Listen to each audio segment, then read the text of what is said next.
Station, my brothers. Station. Shout Pop, out pop, boom. Pop. Shout out Mike and my main man Verno right here for the awesome thumbnails. Much appreciated, man. Hell's yeah, brother. Yeah. Anytime. My man Verno cooked me up quite a few too. The really like the versus aspect of it, just because you know they are, you know, very similar movies, being it being a remake, but it's a tough one, man. I'm interested to hear what you guys are gonna think, because I have heard a lot of negative about the newest FireStarter, and I know y'all were saying last week that you guys watched FireStarter like growing up on TV a lot, the original, obviously. It's one I didn't get into that much. I'd seen, because I never really bought into it that much. I really like the ending, you know, like with the rockets and shit. But it was just one I never really got into that much. So I remember I'd watch it at least once or twice growing up, because when I was a kid, me and my uncle made it like a mission to go, because remember back in the day, some of the Stephen King VHSs weren't as easy to find, you know what I'm saying? Especially some of the two or three tape ones, like I think it's Rose Red or Red Rose or something. That was a hard one. We go through and watch every Stephen King movie. We did that once or twice, and that was a fun thing. Like every Friday and Saturday, we'd just go to the movie store, try to find a couple Stephen Kings and binge them, man. So I know I'd seen it, but wasn't that big of a fan, to be honest. But going back, I rewatched FireStarter. I got the Scream Factory. You got it on you, Robbie? The Scream Factory? I got it a couple feet away from me. Yeah. Mm-hmm. It looks great. I think, what is it? Is it a 2K scan? Yes, 2K scan. It looks really good. Of the interpositive, whatever the fuck that means. Right. I never know, but it looks really good. That's definitely the way I would recommend watching it. I do like the drug testing stuff, you know. That was definitely something that went down. That, man, I was gonna say fucking I don't even know, dude. Lost my train of thought, but me neither. Yeah. Welcome to Dylan's the main what I was gonna say is the cast of people in the original is a lot bigger than the new one. We really only get Zac Efron. You know what I mean? Yeah. Which was a bummer because what is it? Rainbird. Rainbird. You get fucking George C. Scott. Right. Legendary. And then in this remake, I'm not the biggest fan of this guy at all, and I really didn't care for the ending. That just never would happen. But what did you guys think? Like overall, you think we should just go through the first one and then the second one, or are we gonna like just kind of break them both apart at the same time? I think it would be difficult to discuss the second. I think we should do the first one. We should go through the first one. I think. No, you know what? Me and Vern were saying. What was it that we were saying last week? Well, I mean, in order for this not to be too long and too redundant, maybe just with the first, we could start by just giving our overall thoughts on the first one. Yeah. We don't have to go through every bit of it. We could just kind of discuss it because it's going to come up again when we're talking about the second one, and we'll do more of a comparison when we get into the second one. Okay. So because it's going to be difficult to talk about the new one without referencing the first one. So I think we should just kind of briefly discuss. Right. That's what I forgot. We're talking about that, but you weren't here, so I wasn't able to tell you. I should have mentioned that backstage, but I was running a little late putting the intro together. So I'm gonna say some of the best things that go together for these two movies is first off the music. You get Tangerine Dream in the original, and you get John Carpenter and his son in the new one. And that it's incredible. The music is I know everyone. I know Robbie at least is going to agree with me that the music in both of these is probably two of the best things going for these two movies. Yeah, it's the best part of both of them for sure. I had a feeling you'd say that too. Drew Barrymore is pretty good though, but there's times when it's just the whole movie is like where she's in the hospital. You know what I mean? Which isn't as bad. Like it's a little slow at times, but I guess you get a little character development with George C. Scott kind of trying to, just befriend her, but groom her. They might say these days. Exactly. Is he grooming her? He's definitely manipulating her. It's creepy. Vibes, bro. Yeah. And just the way that's like the thing I like least about it is that he's like, I'm gonna get very close to her. Very close. Yeah. Very close. It's like, ew, what are you talking about? Have any of y'all read the book? No. This is one I actually haven't read. This one I did read because several years ago, my girlfriend at the time had just read the book. So she asked me if the movie was good. And I was like, yeah, I liked it a lot when I was a kid. So we watched it and she was like, that's good, but they left so much out of the book. And so then I was like, well, let me read the book. So I actually read the book, and which was interesting because I read the book with George C. Scott as this Native American for some reason. But it is a very, very faithful adaptation of that book. Like, this movie is the book. Like, it starts, they're on the run. It has the flashbacks. They get to the farm. They go, they get captured. That whole story, that's straight from the book. And apparently what they did was with the scriptwriter literally just adapted the book scene by scene into a script form, 300 pages. They cut it down to 120, and that's what we got. And the director in these special features says that they actually held off on turning in the script because it was only 2.5 weeks, but they didn't want them to like think that it would suck automatically. So they like waited. But he said that when they turned it in, the producer was like, this is just like the book. He's like, you paid $1 million for the rights to this book. What the fuck did you think we were going to do? But yeah. But originally, as I see in the chat, it was originally supposed to be John Carpenter who had kind of reimagined. Yeah. And he was going to do it. He reimagined the story. He always wanted to do a Western. He thought that this would be his approach. So he reimagined the story. They couldn't agree on a budget. Then the Thing didn't do so well. So it kind of dropped out. And we were recently talking about that because he was in he was kind of down after the Thing and losing out on Firestarter, and he rebounded with something. What movie were we just? Oh, Christine. Christine. He did that and like Starman, which I've never seen. Right? That's his film. The scenes. Yeah, I think he did that because I hear both things. I've never seen that, but I hear that he did Starman as his retaliation for the criticism. Which I was going to mention when we talked about Christine. Like, I hate to even hear that he was being so reactionary to what the fans were saying. Like, I wish nobody would have been complaining so much about the gore in the Thing and he would have continued down that road rather than back away from that. Well, the thing is, they're too busy being like, all you can do is horror. So he's like, I got to step out of my genre and prove these fuckers wrong. Yeah, and it wasn't so much a reaction to the fans, but a reaction to Hollywood, to like getting jobs. So that was the thing that was really hurting him. It wasn't fan reaction or anything like that necessarily. It was the fact that, he couldn't get a job because critics had power, especially back in those days. And they said in that interview, because I watched that same one that you were talking about, Robbie, they said that John Carpenter's script was completely different. Yeah. It wasn't nothing like the book.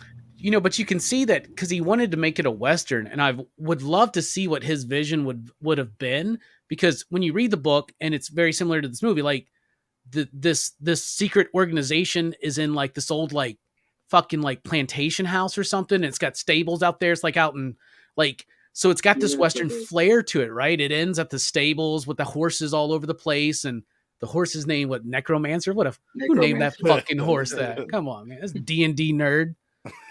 Martin Sheen's a D&D nerd.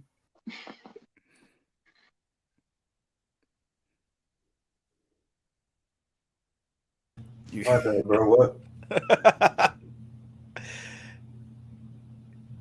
He basically called Martin Sheen a nerd. That's the gist of it. Yeah, I was gonna say it's two Stephen King movies we reviewed that Martin Sheen's the bad guy. But I think he was a little bit better though. In The Dead Zone? Yeah. He had a better role. And that's the thing about Stephen King adaptations. Because as someone that reads a lot of the books, you're always like, man, why don't they just do exactly what King did in the book? That's what they need to do. But then you watch something that's really faithful, and it's still, some of them kind of suck. Maybe like Firestarter. See, I don't. Okay, so what I was gonna say. Okay, go ahead. Well, I was just gonna say, like, any author could do it, but especially with Stephen King, you could make a scene really interesting in a book that doesn't translate on the screen because of what the characters are thinking, and just he goes off on these little side stories. That's why King's so hard to adapt. It's not just his stories; it's the way he's telling the story that you can't reproduce in a movie all the time. All right. See, I don't know where we all sit right now. Well, let's do it on what we feel about this first movie. So since Dylan had kind of shared his thoughts, I guess, a little bit, and we can always get back to him. Plus, he's not here right now. Oh, there he is. But I mean, overall, I liked it growing up, right? And when I revisited it like several years ago, I thought it was okay. It kind of disappointed me. I thought that it was going to be better because of the way I remembered it from when I was a kid, right? And then I read the book, and then I haven't revisited it since then. And so I got it this week, and I watched it. Now, knowing the story of the book, I already know all the ins and outs. It's like the Harry Potter syndrome. You know what I'm saying?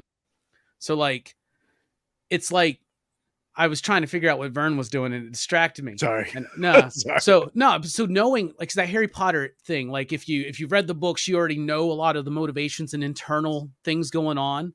Like in the book, Rainbeard is fucked up. He's got this obsession with the soul being in somebody's eye and watching people as they die, and people with specific abilities, like the best swimmer, the best huntsman. He wants to hunt down the best of the best and like look in their eyes as he's killing them, and he feels like he will absorb their power. It's a Craven the Hunter type shit, right?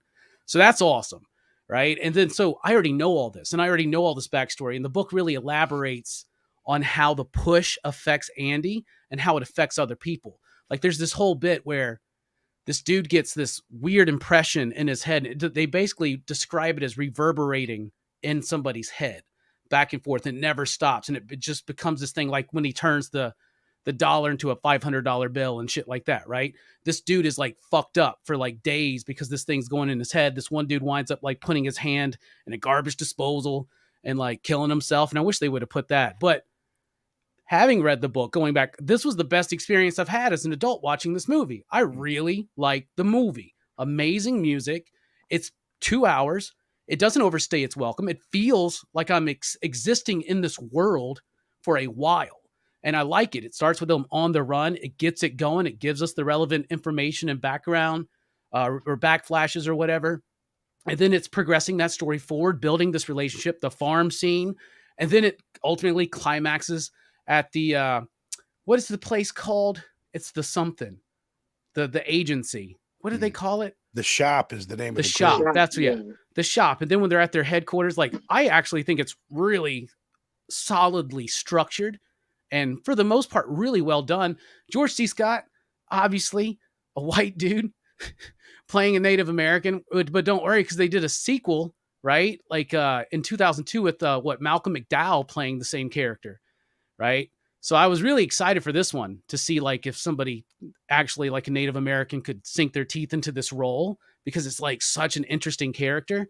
So I like the original. I have a fond spot in my heart. I really think reading the book will make it work a little bit better for you. And I appreciate having watched the new one that they stuck with the story in the original from '84. That's my rant. Yeah, I enjoyed the original more than I ever have, without a doubt. I wouldn't say it's my favorite Stephen King or anything, but there's definitely a lot worse. I didn't even know it was 2 hours long. It didn't feel like 2 hours, honestly. It felt like maybe a good hour 40, but well, maybe it's like an hour 50-ish. I think it's an hour 55, something like that. It's damn near 2 hours. It didn't feel that bad, so at least it didn't feel like it was dragging or anything. Not trying to unbury the lead coming up, but it felt shorter than the new one, which is significantly shorter, actually. It's because it's only an hour and a half. I'm just going to say that. So. Yeah, it ends pretty abruptly. But Vern, what are your initial thoughts? And kind of a similar thing with Robbie, like where I loved it as a kid, and I think it's easy to when you're a kid and you see this little kid starting fire, and it's pretty easy sell for a kid. Even saying that though, as I'm watching, I'm like, I'll bet when I was a kid, I was just paying attention to when she was blowing shit up, because the only thing I remembered was that Drew Barrymore was in it and there were fires. Like everything else, I had completely forgotten. But I think the first like 50 minutes of the movie, because I like I said last week, I hear negative things. I've always heard like, oh, that movie is not as good as you remember it. The first 50 minutes, I was like, this is fucking good. I'm like, it's a solid story. I was entertained by it. Once they get caught, I just didn't like it. I don't like the grooming aspect of it. I thought it was really boring, and it gets super, super corny with the CG, but it's still kind of fun, just like with how bad it is, with the dude's the golf cart's getting blown up and she's bulletproof all of a sudden and she's dodging or blowing up bullets that are coming to her. I thought it was super corny, but in like almost a fun way. So overall, like it's a pretty mixed bag for me. The first half, really good. The second half, didn't really care for it. I don't even really remember how it ended, because by the time the movie finished, I was like, I was no longer into it. The score is great, Dylan, like you mentioned. The score and both of them are phenomenal. Drew Barrymore, at first I'm like, oh, this is great. Like she's so damn cute, and I thought she was good, but they kind of gave her a lot to do, and she's got moments throughout the film that I was like, okay, Drew, just hurry up and grow up and learn how to act, because she got pretty unbearable at times. But other than that, the cast was good. But just the end of the movie didn't do it for me. I think it kind of fell apart for me, personally. You didn't like the rockets coming out of her head? I did, but not in the way that I'm supposed to. You know what I mean? See, I love all that shit, man, because it's like practical. It's like real fire shit that they're doing. Yeah. They had, what's his name? Is it Dick Warlock, the stunt man? Dick Warlock is in it. Yeah. He was in it. He did a lot of the fire stunts and stuff. I don't know. I mean, you're right though. I mean, I get it. The book, I think, expands that out a little bit more about their time there. They're there for a long time. Right. Like they're not there for just a couple weeks, which you kind of almost feel like in the movie. Like they're just there for a few days or something. But yeah, I totally get what you're saying, man. And I'm just like I've mentioned before, like I don't want to bring this up because we go down a terrible rabbit hole. It's another thing like I didn't like about dolls. Like I fucking weird out when there's like, oh, like even dolls, they were like joking around about, why are you with my daughter? Or what? Like there's like they're acting like the dude's a child molester. Anytime I'm getting like those kind of vibes, I'm like, ugh, I'm very turned off by it. And this one, it was just like George C. Scott was way too creepy for me. And I was just checked out after that. It's because at first they set it up like that, right? Like, I guess they're trying to build this mystery or something. But in the book, like, and they do mention it later on when he tells Martin Sheen's character what he's going to do. He's like, I'm going to kill her and I'm going to absorb her power. Like, that's just a throwaway line to explain so much that's in that character that's explained in that book. Right. And in the book, it is well, you said he kills all those people to absorb their power, but does he officially have powers in that? Because I feel like in the original, they don't really say it, but he does like smash that guy, like karate chop that guy's face in half. That's from the book too. That's how he kills people. Like, how badass is that? He just literally just karate chops their nose into their brain, and that way he can stare in their eyes. Y'all, you get what I'm saying, right? This like this visceral, like raw hunting thing, like ancient absorption Craven the Hunter type bullshit going on. It's great. I love it. Oh yeah. But yeah, I was gonna say they don't make it more as known that he has powers as they do in the new one. Because he doesn't have powers, though. That's the thing. It's like he's not. Right. He does. That's all just spiritual, weird shit that's in his mind, I guess. Or is it real? Which they probably like to stay away from these days because there's that. It's viewed very negatively now when you make the Native American character have magical, mystical powers. You know what I mean? It's like it's a trope that they do away with in any movie now. Of course it is. Well, he doesn't. He's just obsessed with this way of the hunter, right? Yeah. Even losers fuck girls with us. Why did you lead with that, Cornbot? Altered States. Drew Barrymore was in Altered States. Was she? I didn't know that. I haven't seen that movie in a long time. She would have been young, though. Yeah. Steph, my brother, what did you think? It was actually my first time seeing it. I'd always heard about it, but I just never got around to it. It was like what you guys said. I'm sure if I saw it at a younger age, it would have held more weight. But it wasn't bad. I'm with Verno. I didn't jive with the second half, the second act or whatever. I enjoyed like the first half when they're on the road and kind of I spotted out those X-Men parallels we were talking about. Like, kind of gave me like Logan vibes when they were on the porch. It kind of like reminded me of like the scene in X-Men 2 when Pyro was being held up by the police. But yeah, after that they went to the facility or the shop, and it just kind of got a little stagnant. I don't know, just less interesting. I enjoyed the last act of the movie though, when she goes all psycho and starts blowing shit up. I thought that was cool. I'm sure as a kid, I was just trying to imagine as a kid. I'm sure as a kid, I thought that shit was wild. So yeah, I enjoyed it for what it was. I try to imagine it watching it in like '84, you know, what it was for its time. I respect it. Yeah, the ending's way better than the new ending. I'll give you that. Way better than the new one. Dude, can you guys remind me, how does it end in the first one? She doesn't. She goes. She kills everybody. She burns down the shop. Her dad tells her to. She kills the Native American character. She kills George C. Scott. Yeah. Where does she go at the end? The old dude that picked them up to the farm. Yeah. Oh, okay, okay. He takes her somewhere, and he's like, "Don't worry, you'll be safe now." Because he's not just some kind of weird fucking drunk with the fucking what. I can't wait to get into this there.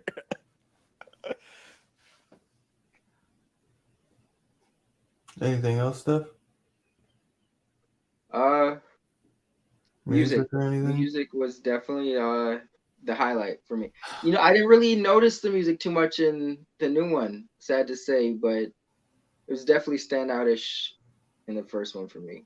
I just want to put on this fucking score and fuck. You know what I'm saying? That's how good it is, bro. The original or the new one?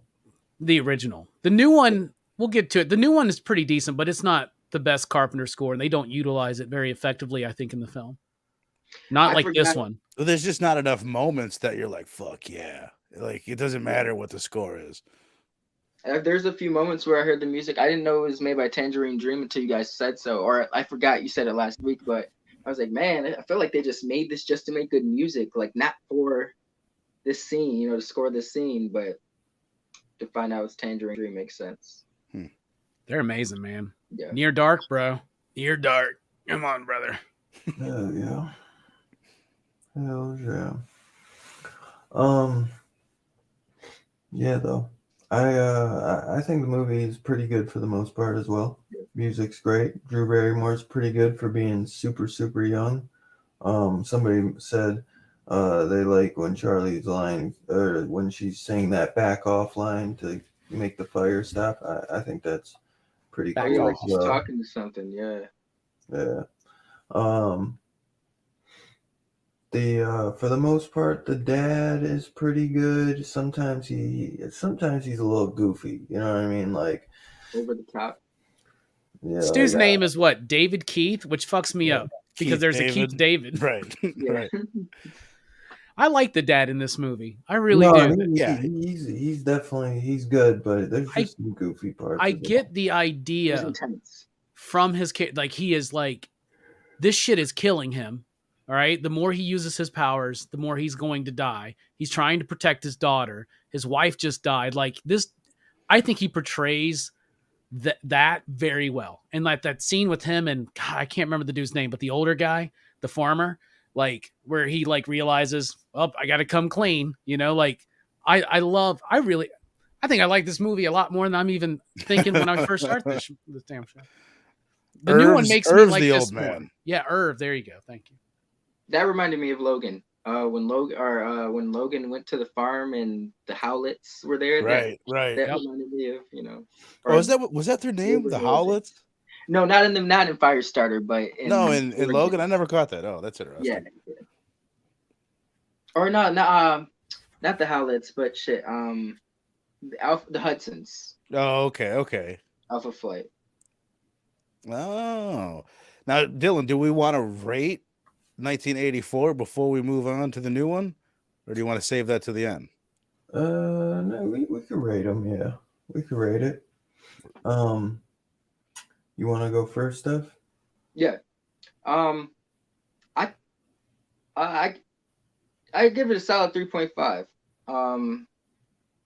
I want to redact my score from last week. Watching this made me realize that Clowns is probably a 2.52. All right, 2.5 to 3. We'll go with 2.5. Dylan, I'm so bad you had these schlubs on last week and they didn't like this movie. I think we broke his heart because we were 3 for 3. None of us like. That's the thing. I told you last week it was a 2.5, but I enjoyed it about as much as one can enjoy Killer Clowns. But I just don't. There's too many. It didn't check enough boxes to be. I think when we reviewed it, Dylan, on PCP, everybody gave it like 4 5s and shit like that. Y'all, that's crazy. Y'all broke his heart, man. Just like when I watched Krampus with him, man. Would you go watch Exorcist 3 with fucking Fable? With Fable. Fuck y'all. That's the greatest psychological thriller of the 90s. Well, George C. Scott, Connections. All right, I'll go with this 3 for Killer Clowns. All right, I'll knock it down half a point because I went with 3.5 last week. But 3 solid for Killer Clowns. But 3.5 for this movie, it probably would be a 4 for me had I seen it as a kid. But that second act, it just wasn't. They kind of lost me there. I was all down for them on the run, and the shadowy organization really trying to get to him. Once we got the organization, we didn't really learn much about it. Once we got to the base, but that's not bad because they actually expanded upon that in the new movie, I feel like, and that was even less interesting. So 3.5. It's an enjoyable sci-fi flick. Right. Hell yeah. Verno, what are we thinking, my man? I'll go. I've been kind of debating this all day because it's even comparing them to each other. I shouldn't be doing that though. You've got more of the right idea, Steph. Compare this to movies of the 80s, right? I'll go 3.0. And another thing, just before we move on to the other one, it's just like they introduced Martin Sheen. We've got Heather Locklear. It's like, oh, fuck yeah. As I'm watching it, I'm like, oh, she's in it. He's in it. George C. Scott. Like, I'm getting all stoked, but then by the end of it, I didn't care for any of the characters by the end of it. So it's just, it's difficult to make a movie. It really is. Like to get all of it in to make everybody worth their name by the end of it. Like nobody really lived up to what I was expecting as I was viewing it. But it, I didn't love it. But I'm definitely gonna, Robbie, like you said, I'm gonna read this book because I've been noticing that I keep calling myself a Stephen King fan, and then every movie that we talk about, I'm like I haven't read that one. But And it's not one of those ones that's like 1,000 pages. It's a nice one to read. That's why I was like, let me read this one. right, hell yeah. Because you look at the Stephen King books and it's like dot dot dot. Then you're like, oh, I'll read the ones that are like this. It'll turn you up. Well, that's what I thought about reading Christine before we did that until I realized it was 680 pages. I'm like, nah, I'll go somewhere else. But 3.0, not bad. Didn't love it though. Third act is really what it is. The first and second act are solid. I'm not always the best at figuring out what the hell act I'm in, but I'm pretty sure it's the third act in this one that I don't like. That would be most of the stuff at the shop, but kind of like the tail end of it, pretty much. Right. Because the end of, I think I would put the end of Act 2 when they get captured. That's what I would think too. Yeah. Yep. Yeah. So 3.5 from Stephanie, 3 from Brandady. Robbie, what are we thinking? I know this is not a perfect movie without its flaws. I have a lot of nostalgia for it, but I can also look at it with that critical lens, and I can see it for what it is and its flaws, and for things that work. And the things that work in this movie really work. I do like the adaptation. I do like that they tried to just tell the story from the book, and they just basically wrote that out and edited it down, and for the most part, it kind of works. Things like this saw somebody in the chat mention that FireStarter would work better as a series. That could be possible, but then they wouldn't just want to be one and done. They would try to stretch it out, and it'd be Stranger Things all over again, right? So I don't know. I like the film a lot, and I do think it's got some of those pacing issues. You know, I like all three acts, but it's not as tight as it could be, but it's not too bad. So I'm going to give it 3.5. I think that's a very fair and honest critique of this film. I'll land right there with Steph. And it's crazy sometimes how it sounds like we disagree so wholeheartedly about a movie, and then y'all are just like right there with me or right under me when we come to grade it. But 3.5 for me.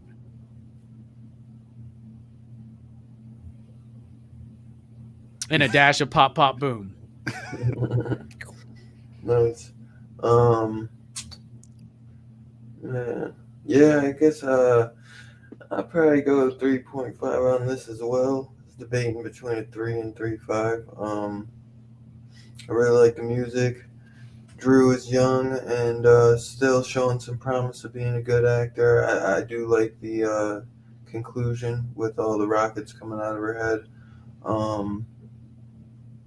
There are some things though that the new one had that could have made it better than this one, but they just end up losing it, and they didn't go all the way for it because there are some cool horror moments that if they would have kept going strong like that, the new one could have been pretty damn cool. But yeah, I gave it a 3.5. Drew Barrymore, the music, Martin C. Scott, Martin Sheen, who's a Heather Locklear. You can't go wrong. It's not as terrible as you might think, honestly. It's actually pretty good. And if you're a comic book fan, it's cool to see a mid 80s Stephen King comic book type movie. You know, you can see the influence. Yeah, from it. So totally. And he's a avid comic book reader. 100%. Like he read the X-Men, he wrote Firestarter, is the way I feel about it. This is his version of that. 100%. Yeah, it's like when David Cronenberg did the actor probably kept doing this. He's like, no. You got to do something different. Yeah. Yeah. That's Cronenberg did Scanners. Stephen King did this, This is Stephen King's version. Yeah, so what is that? 3 3.5s and 1 3.0. So yo, real quick about the in the first movie when she's like, no, don't do it. When she's like talking to something, was that in the book? I don't know. We got our one dude that read the book He's gone. He's Drew Barrymore as a child right now. Okay. Yeah. With that fucking fan blowing. Her skin must have been so dried out by the end of filming that third act, because they're just every couple minutes it's like, start the fan up, blow the hair. Which it gets so funny by the third or fourth time that they do it. It's like, it's so fucking hilarious to You me. can just tell her hair's probably like face. But no, that was like a cool layer they added to it, where it's like you didn't know, was she tapping into like it gave me the idea that she was like maybe tapping into some unknown force and using, you know. Who did it? Because I don't remember what you're talking about in the movie. Who did it seem like she was talking to when she was saying "Don't do it"? Like there was some outside entity, controlling her firepower, or like it would help her. Have you guys seen the Doom Patrol show? Mm-mm. But yeah, I mean, do you guys remember the scene where it's like in the barn where it's like shit starting to pop off? She's like, "No, don't do it. Don't start." You know, she's like, that's how she like talks herself down. She tells it to back off. She's talking to the power, right? That's in the book though, right? I think so. Yeah, I'm pretty sure. But no, it was just like, you know, it gave like another layer of maybe she's talking to some, you know, entity that, you know, that's giving her the power, like. Right. Well, while we're on this, was it in the book thing? Because there's one thing that I want to make sure I ask you, Robbie, if you remember it. And this is leading into the second movie. In the book, does she kill that cat? I think the cat scene is in the book. Right. I could see that being in the book. I think. But I don't remember that specific scene. So. Right. What I remember the most about that book is how badass Rainbeard is. Rainbeard. God damn it. He's not a pirate. Right. And neither movie pulled it off. Neither movie, it seems like, built him up to his potential. Because I read the book with the movie characters in my head. Like it's weird when I read The Dark Tower. It's Idris Elba that I'm thinking of. Really? Yeah, it is, and it's really weird, right? Because I'm reading it after that knowledge that he was in that movie. Yeah, you can't help it now. So you had never read it until you saw, or till you heard he was casted. Yeah, that's exactly. And so then those bombardier eyes. I know they mentioned it, and like what's her name? Susanna calls him Honky all the time, and I'm just like, so weird. I was like, oh yeah, he's white. but and so I read the book, and even though he's a Native American character, I have George C. Scott in my head, and then that dude is so good. Like, knowing what I know about the character, I can read it all in his eyes. I'm probably imprinting that onto the movie, you know, but there's something intense about the way he performs it in his silence at times. He's got this stoic quality that's very, very scary. So I don't know. It kind of works for me a little bit. Like Gus Fring from Breaking Bad. I've never seen that, so I don't know. I hear it's a good show. I hear it's a jolly good time. Oh, I'm not even gonna say anything because you've heard it. Because you fucking heard it. I know. I've already heard it all. And that's here like I am walking around with a cast on. You're gonna get sick of people asking you what happened. If you mention you've never seen Breaking Bad. Yeah. Never seen Breaking Bad, and here I wasted most of my day today catching up on Picard season 2. So there you go. That's funny.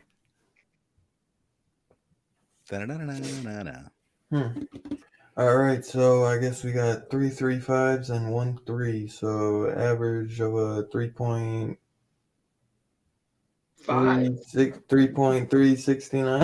3.3369. Yeah. So Firestarter 2022, put out by Blumhouse. I don't even know who directed it, but some bullshit artist, man. Yeah. Zac Efron is playing the father.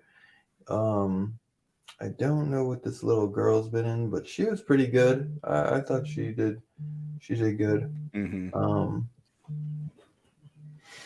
But it's weird because she was good. In some ways, she was better than Drew Barrymore. Yeah. But I don't know. Like, this is what I was asking myself. Is it just because she's Drew Barrymore that I connect with her more because I grew up watching her? But there's something about her, even though I think the new girl gives a better performance, but she doesn't have like that it factor. Like, I don't connect with her the way I do with Drew Barrymore. I don't know what it is.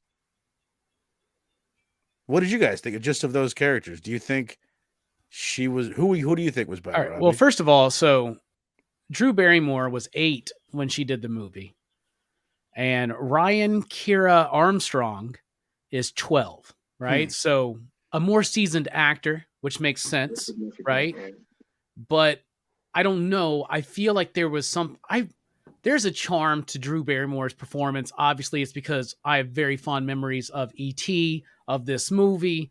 I was a kid watching those movies, right? And you're right. She's cute as a button as a kid. Then she grows up and, well, that's another conversation for another day when we're not talking about a movie while she's a child. But Ryan Kiera Armstrong definitely seems like she's got more acting chops, but she should at 12, right? The difference between 8 to 12, that's what, like a third longer lived or something, right? Like that's crazy. So yeah. Anyway, so that's what I thought there. This was directed by Keith Thomas, who did the movie The Vigil, which I've never seen. But yeah, so that's but I like Drew Barrymore better. Just because I like the role for Charlie in that movie better. I don't like so they decide this one's going to have this idea about bullies. So we're going to talk about bullying. Okay, let's make it even more like the fucking X-Men, right? Okay, and then they're like, oh, and we're going to start with the backstory and build up into it and have them on the run very little. Like, the movie is so truncated. Like, I think they took some criticisms. I think it's a valid criticism some people have that they don't like Act 3 necessarily, or all the stuff at the shop in the last movie, right? So they really truncate that, but they really kind of dumb it down too. Like, I don't know. So I thought that they were going to replace it with something else. That was my thought. Even while I was watching 84, I was like, they're not going to do this shit in the new one. I guarantee it. They're going to, like I said, I hadn't read the books. I'm like, they're going to pull more material out from the book. They're going to do something else. And they didn't. They just cut that part and just ignored it and just ended it the way it normally ends. Yeah, it didn't add anything to replace it, I don't think. And the book and the movie really does focus on that really solid bond between Charlie and Andy, right? Like, it's real. You know what I'm saying? In that original one, like, they care about each other. They love each other. They're father and daughter, right?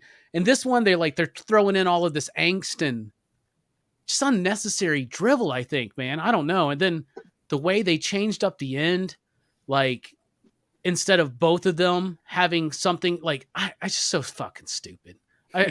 Are we on overall thoughts yet? Because I just want to say this, because I've been itching to say this. It's the worst fucking movie I've seen all year long. This movie fucking blows, and not even Zac Efron's sexy ass could save it, bro. I'm just gonna say that, okay? It's weird to see him as a father. Hate this fucking movie. This movie, I'm so glad. Thank you, Vern. So glad I got to watch this shit on Peacock and didn't waste any fucking money or time on anything. This movie fucking sucks, man. This is the worst movie I've seen all year. This is worse than Scream 5, bro. By the time I got done with it, I was honestly feeling bad that I brought it up and reminded you guys last week about doing it. I was like, damn, I should have just let Dylan keep forgetting about it and pick out some 80s movie and fucking move on. It's so bad. And like Rainbeard, what the fuck was that? Like, what the fuck is it about her? The ending too, and her and the ending, and then so Martin Sheen's character, can't remember the character, so they replaced, so they gender swap it, and that's fine. But there was nothing there, right? Like, what nothing. About, what is it? Red from that '70s show. Yeah, dude from RoboCop. What the fuck is his point in it at all? Jeremy Johns was like, he's okay, the creator of Lot 6. Like, that's the only thing you find out, is that he was the creator of Lot 6. Jeremy Johns did his review, and he said, like, it was like as if someone was like trying to call in a favor, and they're like, okay, guys, we just got him for one day. Yeah. It was, yeah. I don't know. Well, literally. I was saying, I was enjoying it. Because he shows up, he does his scene. You never see this fucker again. Right. Oh. Well, he's just gone. The movie's kind of flowing. It's like, oh, this ain't too bad. Oh, dude, they're showing the story of the mom. I'm like, this is kind of cool. Oh, fuck, Red Foreman is in this movie. I'm like, all right. Yeah. After that part, after the scene that he's in, boom, it just went downhill so fast. Everything, the stuff with Irv in this one, in the first one, it stops being good after they leave the farm. This one, it stops being good as soon as they head to the farm. My opinion. That was such a weird stretch. I think I'd agree. when people feel like they have to change things just for the sake of fucking changing things, I don't fucking understand any of the decisions they made in this fucking movie, bro. Like, at all. Like, it is so lifeless, so dull, and I feel so bad for my boy Zac Efron because this dude's been trying to like really step, ever since the High School Musical days, he's been trying to do something, and he's never really gotten to get there yet. And I thought this could be the role for him, man. This is my first time seeing this dude's face in my life. I've heard the name Zac Efron for years, and then I'm like, I put the movie, I'm like, this is this fucking guy, huh? Don't worry, Zach. If the MCU comes calling for Johnny Storm, you answer that call. That will send you over the top. But dude, he'd be a great Johnny Storm. Is that dude not like the most fucking like perfect physical specimen you've ever fucking seen? That's too much of an easy choice for Johnny Storm. That's way too easy. It's so weird just seeing him as a dad. Not saying that he does. Yeah, I don't think he pulled it off. I wonder if he's got kids. But he seemed more like an older brother than he did. Yeah. Robbie, you kind of touched on earlier, like he's just not connected on that father-daughter level. Yeah, Steph, it's like a brother. It's almost like he just got he came back and just started raising her within the past year or so. Like he wasn't around for her childhood. That's the vibe you get. It's like that Ted Danson father and son movie or whatever from like the fucking early 90s. You kind of get that vibe, but yeah, was it Macaulay Culkin? What was that? Yeah. Like, what was the name of that fucking movie? Because that's a weird one. We had to pull that up for PCP movie night one day. All those weird ones. Stopper, My Mom Will Shoot. Anyway, Zac Efron has potential, but he's not a bad actor. Yeah, I thought he was good. There are a lot more Stephen King adaptations, like the Pet Sematary remake. In the beginning, it starts to show a little bit of promise. At first, I was like, this might actually be pretty cool. You get, I wish they dived into more of the fucking testing shit about how they became who they were. It seems like there was since it's only an hour and a half, it seems like there was a substantial amount that they might have cut. Well, that was just in the thing. It was just in the opening credits, right? They do that. They do it real brief, and which I kind of like the way that they did it with the music and everything. I like the other one better because you see the connection. I know, I do. I don't know, man. But I think this should have been a period piece because like it ties into MK Ultra and shit like that, right? Like using hallucinogenics to like run tests on college students and shit like that. Like that's happening, right? Or that happened back then. That's a real thing. And nowadays it's like there's stupid fucking contact lenses to protect what? Right. She even does the Mystique thing where it flashes for a second and she shows him that I thought maybe she had powers. That's why they were doing that. But dude, one thing that I do like better in this than the original is how the father uses his powers. I always thought that was so stupid how he just pushes his you know what I'm saying? I didn't like that. I thought it was goofy. I like how his neck cracks every time he does it, and then instead of the nosebleed, which we are so used to the nosebleed that it seems just natural for something like somebody to have powers with 11 and everything. But I liked that it came out of his eyes, especially since that was his power that he would kind of. Well, because like migraines and headaches, it's connected to it. Well, FireStarter. No, I understand why they do it that way. I'm just saying that as a horror movie, I liked it coming out of the eyes. I thought that was a cool. Yeah, there are too many things now where that's the common thing, like you said, Stranger Things. And one of my first things on Stranger Things was I said, this reminds me of FireStarter, right? Because and all that kind of stuff.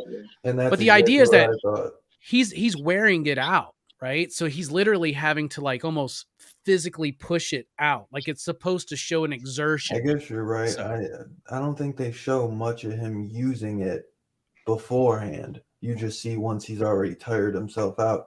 I also think that I do like you see a little bit of the savage nature of Zac Efron to when he comes home or something though, and they take his newborn baby, and he goes and finds the man, and he shoots your partner in the chest and forget how to breathe. The Purple Man stuff. Yeah, there was some cool stuff going for it. I liked how they ramped up her powers. Obviously, we had more. They could have gone so much harder, and it actually might have been something decent. They could have done like a Halloween Kills, where it's like even if the story kind of sucks and there's some character flaws, at least just go fucking balls to the wall with the horror. You know what I mean? Like, or the Fire action. dies You know what I mean? tonight. Fire dies tonight. Yeah. I put this movie on, and I always check to see how long a movie is, just so I know like what time around it's going to be over and plan out the rest of the night, whatever, right? Right. And I was like, how in the fuck are they going to tell this movie in an hour and a half? I was like, it's impossible. I was like, it's impossible. And, you know, we always talk about movies being too long. So this is one of those rare instances where a movie's too fucking short, man. Right. There's no development on goddamn anything in this movie, man. Did you enjoy? What did you think about it, Steph? I don't know if I got Steph's overall thoughts here. I kind of went halfway in on what I was saying, and then I think I passed it to you, and then I think we just been all excited to shit on this movie. To be honest with you, I didn't forget about Steph. I would never do that. No, Steph, what were your thoughts, though, buddy? I think I like Drew Barrymore's performance as Charlie. Better. I think maybe it's because she's younger, and there's that whole at that age she's still trying to figure out what's right and wrong. But at 12 years old, you kind of got an idea. So it's like she's almost leaning towards being like a psycho, like using her powers on people and stuff like that. She's a little bit dark. I mean, maybe that's what they wanted to go with. She's a little bit darker. Yeah. I mean, you guys have said it best. This movie just, there was no time for anything. It felt rushed. Zac Efron, not a bad actor. He did fine in the role, but he didn't have that dad feel. Werner, you said it seemed like he'd been away for years, and I looked it up. He doesn't have kids. Not that you have to have kids to play a dad, but you can kind of tell the guy doesn't have kids for whatever reason. He's got that aura about him. Really young. But he's not. He still needs to be playing 20-year-olds. I don't think he's come to terms. I think he wants to be taken seriously. Yes, and because he played, what was it? He played that real life murderer too.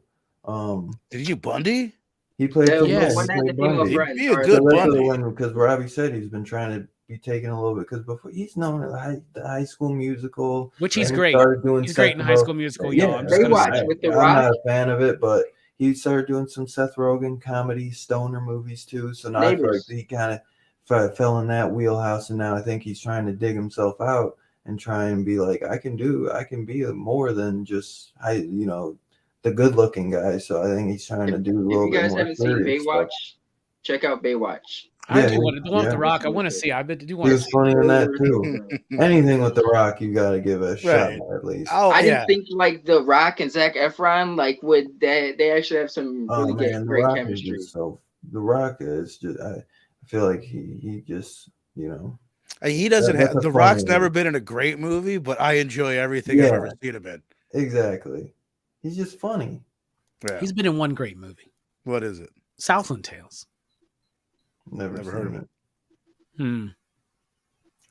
Check out there is a PCP movie. I watched it, even though I'd never seen the movie. I remember that one.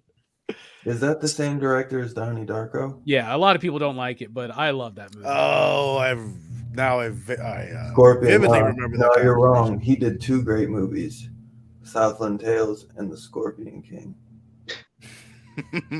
I mean, to be honest with you, Fast and Furious number 5 is pretty fucking good. Run down.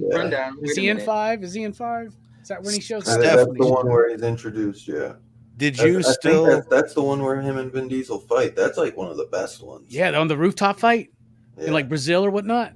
Yeah, bruh. So, did you still like the first half of the movie better than the second? Was it the same thing? Well, I guess for all of you, because for me, I was still, like I said, I just watched it again before we got rolling, and I'm like, this movie is better than I remember, only because I didn't get to the last 40 minutes of the film.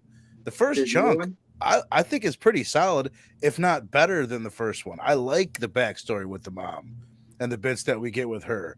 Yeah. I like they pretty much set it up like it's going to be a Teen Wolf for young girls kind of a situation, where they're using it as her powers as an analog for puberty, and they've got the bullying stuff, but they never follow through with any of that. They're just like, oh, this sells. People like mutants. Let's do this. At But first it's not. I thought that her and the mother might. Well, the mother was definitely alive a lot longer in the new one than the original. I thought maybe. But they just started they just started the movie earlier, and they didn't tell anything in flashback. They just kind of go with it, right? So like, that's not the heart of the story of Firestarter. The heart of the story of Firestarter is about a fucking dude and his daughter on the run, and she's got fucking fire powers. It's not a metaphor for puberty or anything, because she's a young girl. It's about out of control childhood rage, right? Yeah. It's a more visceral thing. That's why the Rainbird stuff, I almost said beard again. The Rainbird stuff is so compelling, right? So like, I feel like they went away from it. So when I first started it, I was like, okay, well, they're spending more time here. That's fine. Okay, are we really trying to say that this girl's biggest problem is that she doesn't have fucking Wi-Fi? Like, why are we doing this whole bully thing that's not going to lead to anything? You get what I'm saying? That's the difference. If it led to something, exactly. All the thematic material that's set up in the beginning, I see where they were going with it. They were just like, oh, we got to go somewhere with it. We just thought we had to bring it up and mention that it was a problem. Yeah. Like, it doesn't tie in with the end of the movie or anything at all. God, it sucks. And now I want to ask y'all a question here. I know y'all weren't the biggest fans of George C. Scott as Rainbird. I like him. I didn't hate him. It was just, or Dylan liked him, but come on, y'all. What the fuck was up with this one? How weak-ass was that shit? Like, I got so excited because when I saw the trailer for this movie, and I was like, oh, they got an actual Native American to play this role. I'm really fucking excited. They didn't write anything for anybody in this fucking movie, bro. Right. No. God, this is like paint by numbers bullshit. This is like Blumhouse 90 minutes horror movie. That's not what this is. You can't make Firestarter like a typical slasher horror film. That's not what it is. It's not Carrie. It's not Friday the 13th. It's something different. And God damn it. This shit pissed me the fuck off, man. It's hard to even comment on because you're right. There's just nothing there. He looked the part. He looked like a pretty badass dude. He seemed like he had acting chops, but there was nothing there. If they'd have added 15 minutes of the film and spent like 6 minutes talking about all the stuff you were talking about Rainbird, and then another 10 minutes actually, if they're going to set up the whole stuff like your mom's biggest wish is that you were going to learn how to control these powers. If they'd have done the daddy-daughter road trip and he's teaching her the powers along the way, that's something. But those are just two things that could have like added some meat to the film that I think they lacked. Because why set up this whole thing with you need to learn your powers, and then the biggest lesson I can tell you is to never hurt anyone with your powers. And then right after that, it's like you need to hurt everyone with your powers for the rest of the movie. You remember too in the original, that was a huge thing where the father said he would never whatever he calls it, where he would never use his powers on her. Yeah, push. They never get into that in this, and I don't believe at least because he says about that he would never use his powers on her. Yeah, he mentions that a lot. But in the original they don't mention it at all. Yeah. No. I thought they said in the original he would never use his powers on her. Well, in this one, they repeat that a few times. They do repeat that, and then he still obviously makes her. Yeah, because it's a cheap ass way to just set up the fucking obvious ending. It makes the ending obvious. You know what I'm saying? And some people didn't like that liar, liar, pants on fire line. I hated that. The worst part of the movie. It was that bad. I'm not done bitching about this Rainbird stuff, man. So do you feel, because I feel like this, and I feel like they got scared that so obviously this is your chance to do this. You've already cast 2 white dudes in this Native American role. This is your chance now in 2022. You're going to cast a Native American in this role. I'm excited for it. That's cool, right? It's going to feel more authentic. Instead of actually giving a Native American actor the ability to really sink their teeth into a really exceptional character and role, I feel like they kind of got scared to paint him in a bad light. Right. And like wrote this story of redemption. This dude is like fucking evil. He's the villain of Firestarter, y'all. That's so funny. He's death hunting down this fucking this daughter and fucking father. Like, what the fuck did they do? And they didn't replace him with anybody, because the replacement for Martin Sheen's character was ineffectual and weak and meaningless as well. So there is no villain in this fucking movie, man. Right. I think goddamn. It was like the first comment that someone made when we started the show is that the villains were underdeveloped, and it's like, definitely, dude. I never even thought of that because I can't tell you how many times I've brought it up that they do that with Storm now in the comics. Storm used to be a flawed character. She had claustrophobia. She was real. She was human. She wasn't perfect. Now, if you're a woman, if you're any minority at all, you can't have flaws in media anymore. Everybody, I believe that could be part of it. You're afraid to shine a bad light on any minority characters or actors. I didn't think about that, but I bet that is part of it. Even if they didn't know that's what they were doing, that's probably playing into them doing that, because he didn't do anything to redeem himself at the end either. He just decided like not to kill her. It's like, oh, that's enough. I'll be your dad now. I think the big scene is when he's like, she is my sister. Right. And it's like, no, this dude wants to fucking kill her and like absorb her like fucking spirit and shit and like some kind of ancient fucking ritualistic. Now maybe they're like, I get why they would misstamp. They don't want to paint this character necessarily in a negative light. They don't want to paint that culture in a negative light by like tying it into like mysticism or anything like this. But like, fuck all that, man. Like, you gotta like, if you're adapting this fucking movie, Rainbird is an essential part of this fucking movie. And I just, that's betraying the character and not giving, it's just like, it's not giving a Native American actor the ability or the chance, I should say, the chance to actually sink their teeth into a fucking complex role. Mm-hmm. Do you get what I'm saying? So I don't know. Right. That being said, I'm in Alabama, so like everybody here, I'm at least 1/16 in Native American. That's what we say. It's everybody down here is like, oh, I'm part Cherokee. I'm like, oh, really? No, it's interesting, and it's almost them. I don't know. It's everything right now. It's almost racist to do that. It's because instead of just thinking, oh, this is an actor, he's playing this role, let's let him do it. It's like, oh, this is a Native American actor. We've got to think of him as a Native American and a representative of his culture and his people first before an actor or a character. And that is like, I don't know, maybe DHS isn't the place to get into it, but that's a problem in a lot of areas right now, is people are looked at as their other identifying factors first rather than their humanity. They softened up Rainbird. That's all I'm saying. Fuck that shit. I'm so fucking mad. Pisses me off. What do you guys, any thoughts, Steph, on the idea of like Rainbird and like, because I've explained like, you see in George C. Scott what he is, like he's the villain of the piece, and then like he's not now. Like, no, yeah, I don't have too many thoughts on the new one, to be honest. To get back to the plotting of it earlier, there wasn't much there. I will say that it feels like once they were on the run, or that's when it all started to really go to shit. Rain, I felt like I missed something at one point with Rainbird. Like he was doing the job.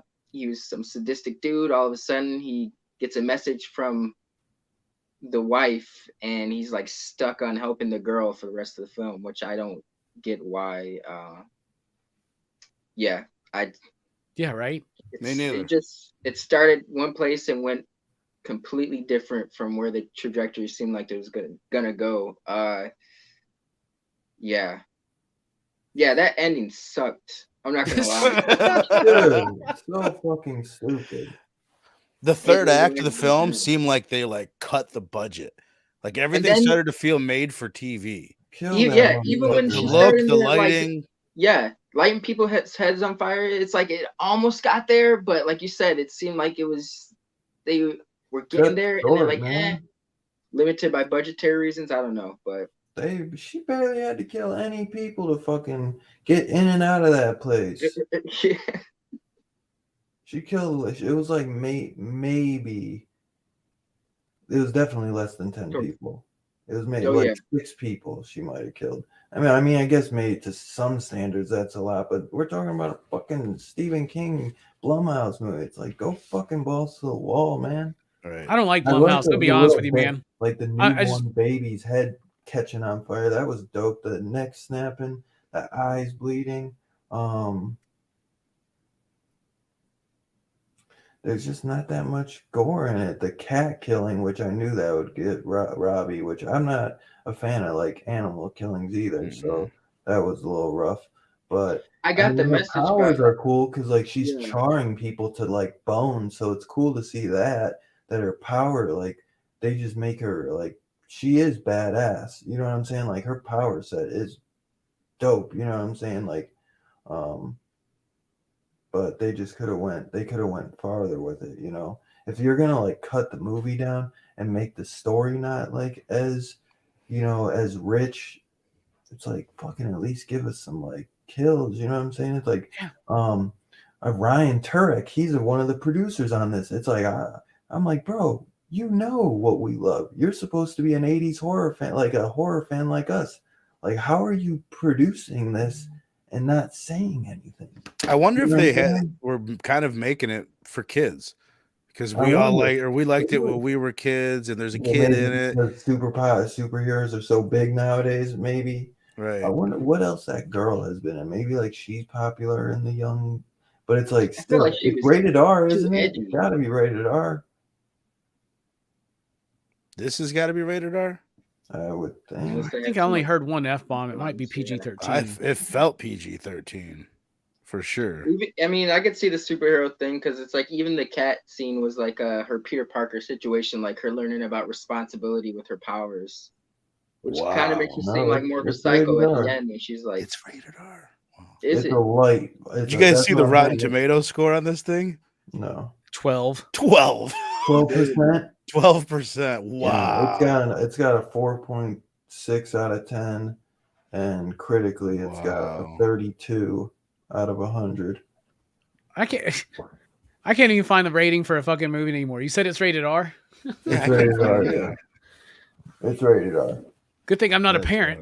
I don't have to worry about that shit. Oh, there it is. I see it. Yeah.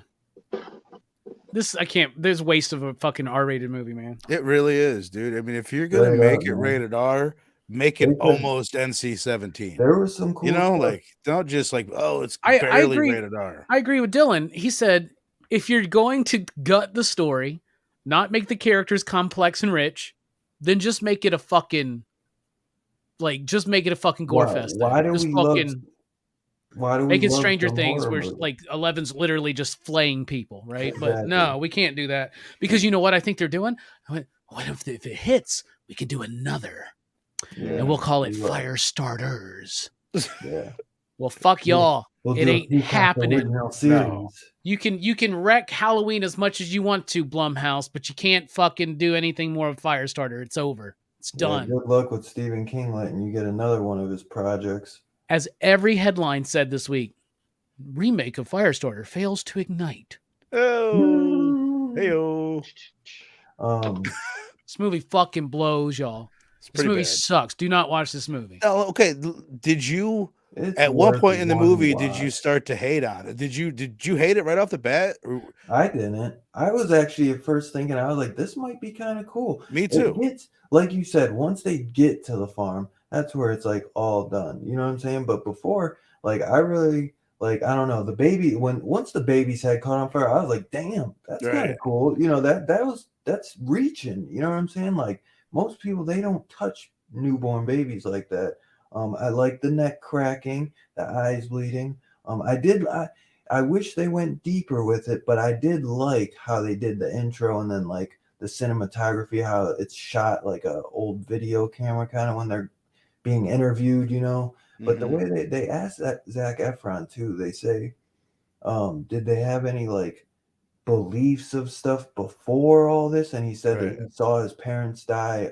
He had a vision of his parents dying a week before. So I wonder what that it's like almost like did he have.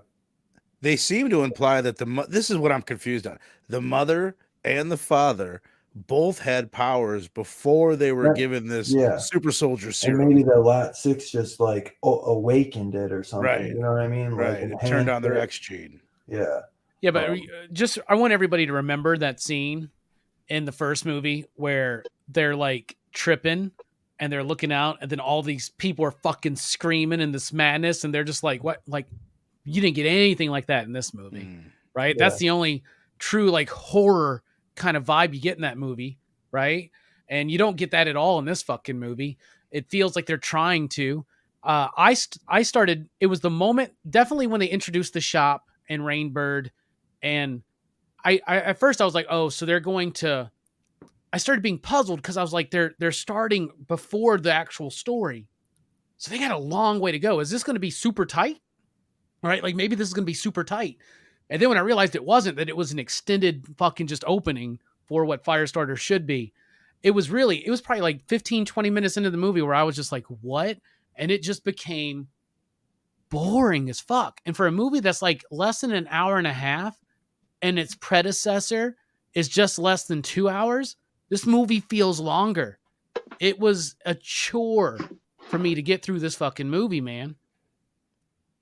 And I've been bedridden pretty much for like the whole fucking week. So I haven't had nothing to do but watch fucking shit and read. And I was like, this is done. I fuck this shit, man. Did you guys watch them one after another? Or did you split up a day? Because I watched one, and then a couple days later I watched the new one. Same. I watched I forget. You said something. I think I watched the original maybe Monday or Tuesday or something. Mm-hmm. I watched it though during the day a few days before because I wanted to get. Sometimes like I'll wait last minute and watch them because I've already seen the movie 100 times, so I'll be like, I'm gonna watch it Friday or Saturday, right? Like Friday after work or Saturday after work. Which Saturday it's tough because I have to literally get home and I literally have to watch it and then we're streaming. You know what I mean? I do like it, but it's just sometimes I like start dozing off or something, and it's like I gotta watch the whole thing.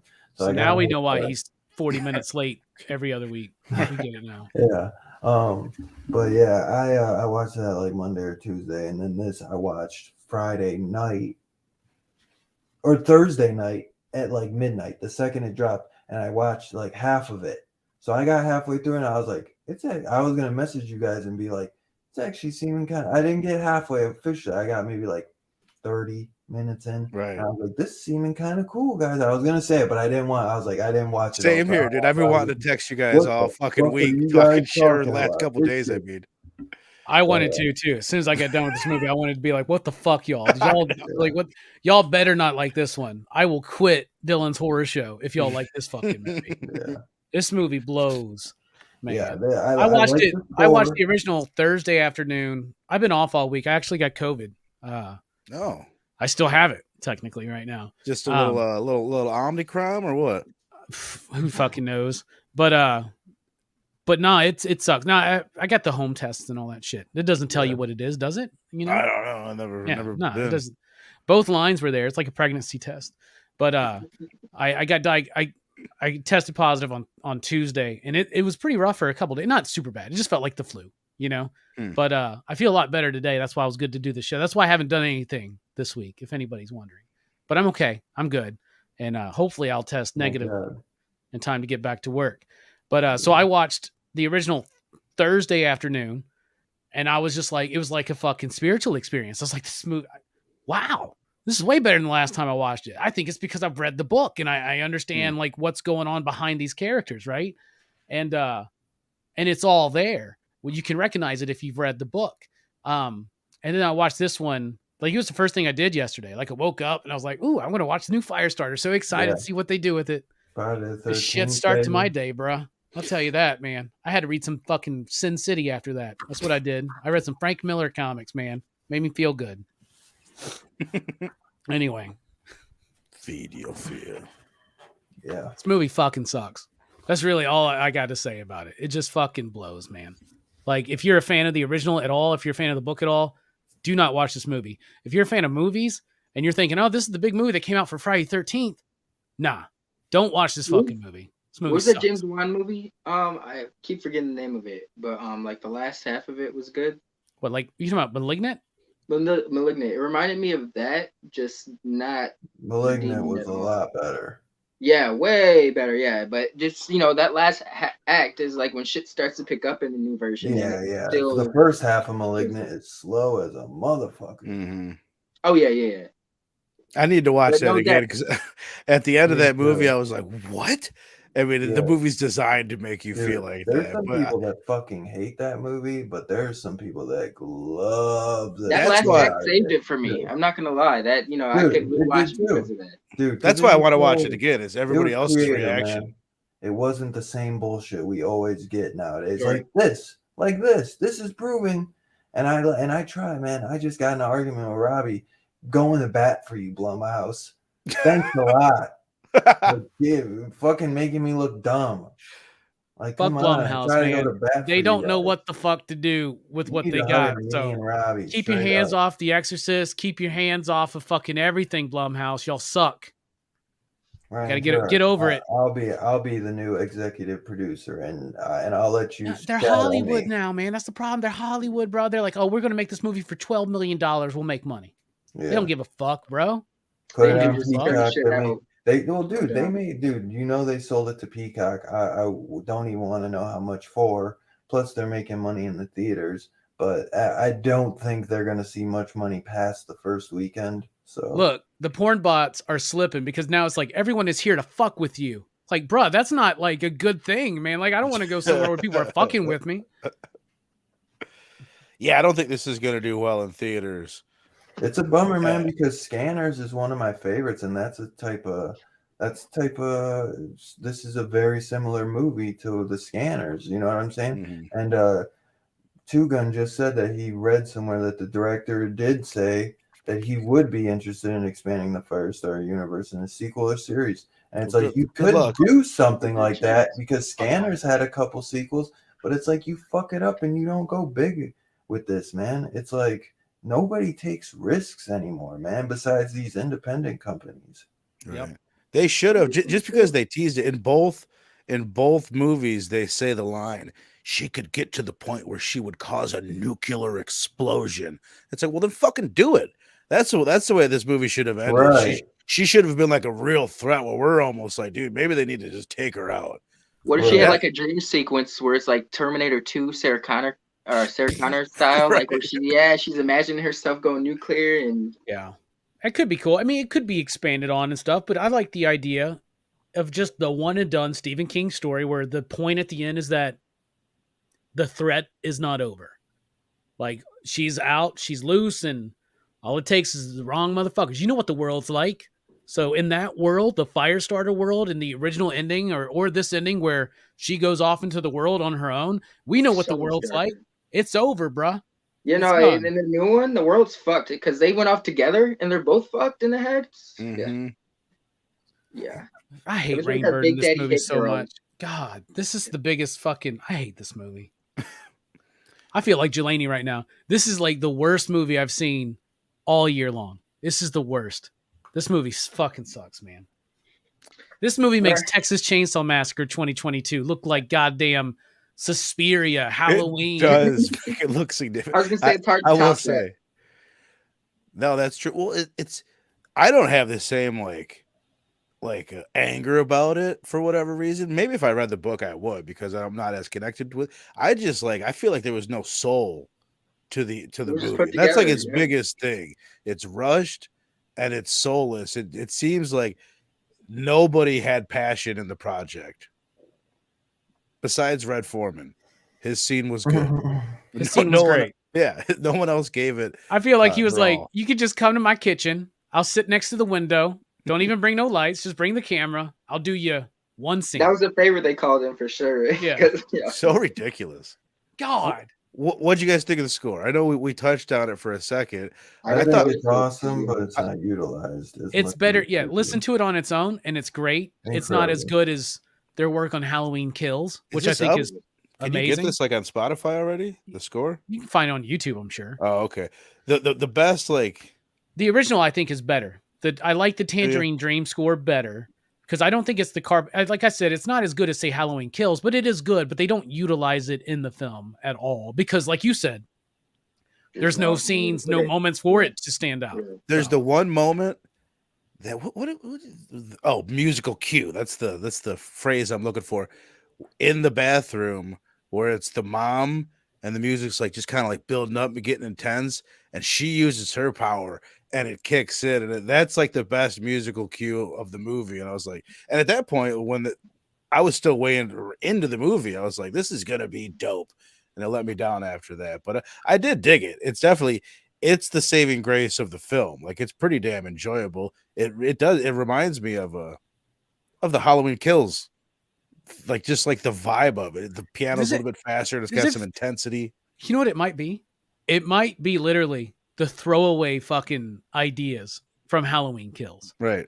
Just fleshed out a little bit more, because composers do that, and it's very common. In fact, we just did Batman animated.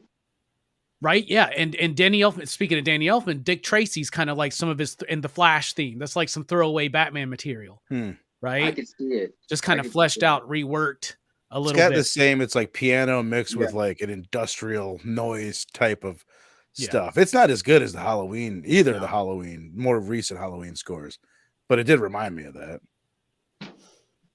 It's the only thing it has going for it is that score and Zac Efron. It's like dreamy, like, bro, they start him too, like shirtless. They know, they're like, we got Zac Efron, we're gonna get you shirtless, bro. He's like, sure, what the fuck ever. For a dude who's so fucking chiseled, he like feels like he's ashamed of like being like the pretty boy. You know, he doesn't want to do that. I feel like this is the first movie we've seen him with a beard too, to be honest. Yeah, it's a good beard too. Yeah, it is. It looks good. I love when he's supposed to be in his like 20s, and so they give him longer hair. And all I can think of is Troy from High School Musical 2. Like, it just makes me think, I'm like, this is so stupid. He looks exactly maybe that's what they're trying to tap into. Shorter hair. Yeah. He just looks the same. He's with shorter hair. He doesn't look younger. He looks like he looks like Jared Leto in that scene for whatever reason when he's got that. Did you know he was in Firefly cameo? I think it was a pilot episode. Zac Efron is. Yeah. He's like telling a story to his little sister or something. I'm gonna have to rewatch that. Males don't have that same thing. Like all like child actors that they want to branch out and be taken seriously as adults. The girls will just do like, they'll show their tits. They'll do something that all of a sudden you have to look at them as an adult. Guys don't have that same like either that or they'll do like some scandal. You know what I mean? Like they all do that. The music, Britney Spears, Miley Cyrus, those are musicians, but they do that. No, yeah, they can just sexualize themselves. Right. Zac Efron, he's trying to do that whole indie route right now. You know, the lesser known projects, the risks, like Rob Pattinson was a few years ago. Get his name back in there, having people take him seriously. It's a good, that's a good comparison. He's trying to follow that route, but he's not picking the projects the same way that Pattinson did. There was some indie movie he did, I think it's called Gold. Just came out. The trailer it seems art house-ish. I don't know. This might not get him recognized, but hopefully that will. Human Torch will. We'll see. Just keep waiting. Dr. Montgomery, bro. Human Torch. Is that name getting tossed around? Is his name getting tossed around as that before? Or because it's as soon as you said it, I'm like, oh, well, duh. That'd be fucking perfect. He would be. Oh no, I seen him as the Red Ranger, and then Stranger Things, and I was like, he's kind of got like, you know, the cockiness and the assholishness. He could do it, but Zac Efron could really, I think, do it. No, that's what I'm saying. That kind of be like it's an easy choice. Like, yeah, I wouldn't be mad at it, but I would want to see something a bit more inspired. Like, if they cast him, I'd be like, I could see it. Yeah, he's talking about Billy. Yeah. That's a good call too. They're similar dudes. They can play each other. Yeah. in a movie if that ever the deed was very true shit. What if Efron knowing what Tommy? Well, knowing what Zach wants to do for his career, he's probably going to audition for fucking Victor Von Doom, you know, and like totally wrong for that role. You know what I'm saying? That's inspired, but I would, you know, Zac Efron as Darth Vader. Not for I don't know if anybody's seen Doctor Strange, but not for who what. So anyway. Okay, Robbie, you being a big Doom fan, who would you realistically, who could you see them going with? Well, my favorite person isn't going to happen because the person I want to play Victor right now just fucking wasted his fucking MCU cred on fucking Moon Knight. So, oh really? Yeah, I wanted Oscar Isaac so bad. Yeah, so I don't know. I really don't know. I have to come up with a new Victor, but that was the one I wanted. They'll go with. I never thought of that. Yeah, they'll go with the black dude from Breaking Bad, and Gus Fring. Yeah, they'll go with him or something like that. See, but it's like I feel like maybe someone. It's gonna be a black dude from you. Eastern Europe. Come on, bro. Sure. Totally. Latveria is gonna be yeah. They're gonna change it up. It's gonna be like fucking an island somewhere now. I'm like what? They're gonna be a splinter group of Wakanda. Oh, I hope not. That would be dumb. Yeah.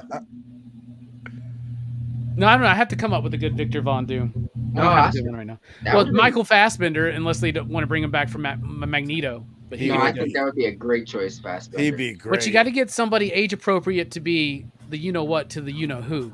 If you did you hear the rumor that they initially wanted spoilers? Who here hasn't seen Multiverse Madness yet? I've seen it at this point. I think we've all seen it now. Do we know the rumors though? Confirmed Illuminati? Did you see it? I haven't seen it. I'm gonna see it, but I know there's truth to some rumors. I'll just I'll leave it at that. Where was I going? It was pretty dope. Reed Richards is we totally should have, because of all the horror vibes in Doctor Strange.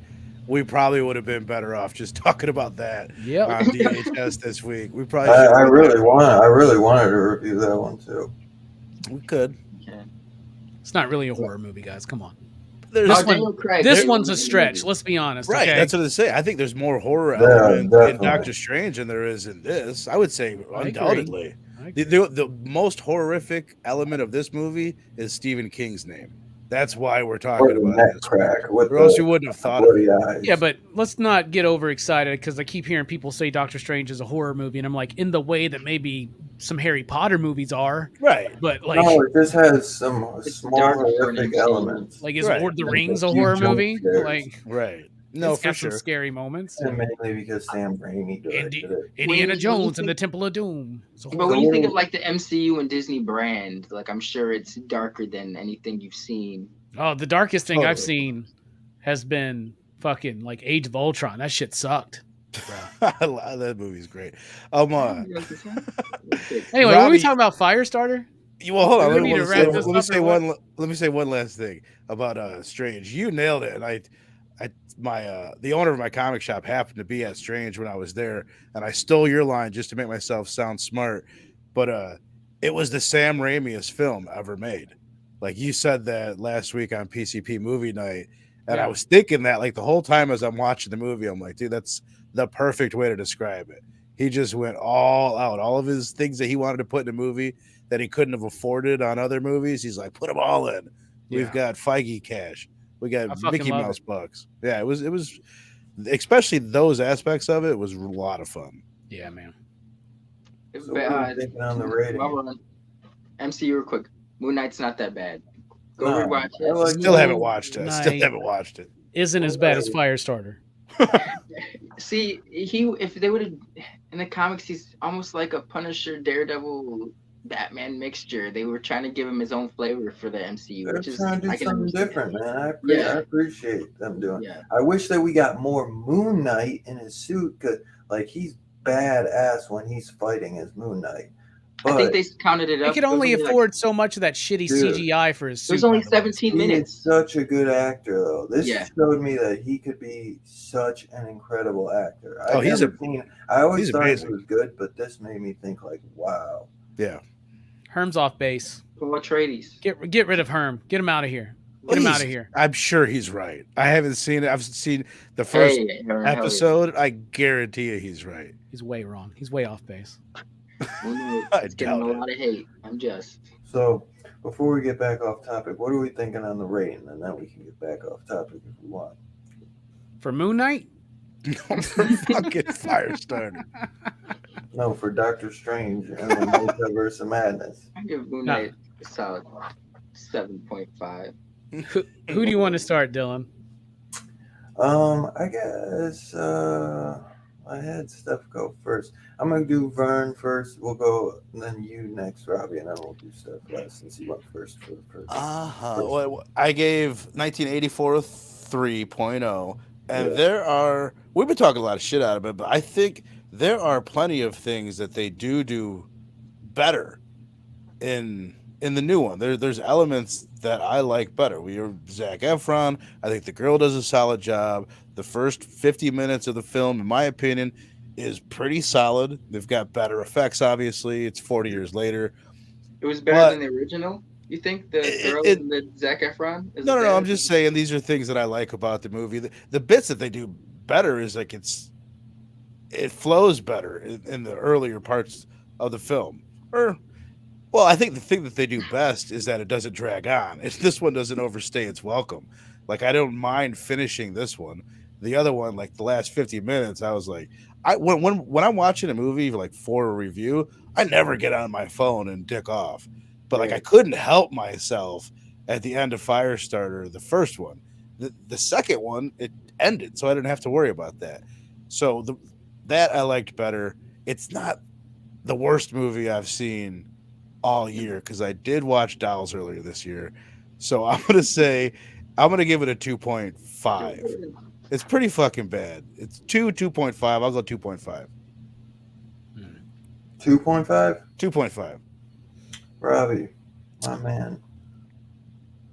This movie took a shit on Stephen King, took a shit on the story, took a shit on the characters, took a shit on me.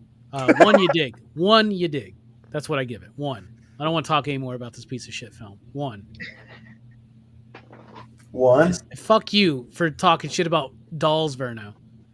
One. This is the worst thing I've seen all fucking year. This makes Picard season 2 look like goddamn Citizen Kane. I'm just gonna say that, okay?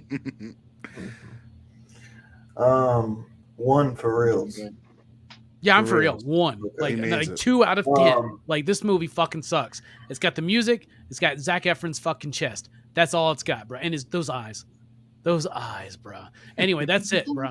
One you dig. This movie fucking blows. It stinks. Waste of money, waste of time. Don't watch this movie. I'm at like a 2.5.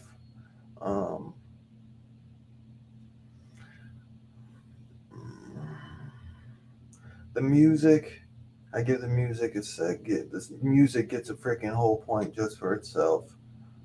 Even if the music was used more, it would probably even get a 1.5.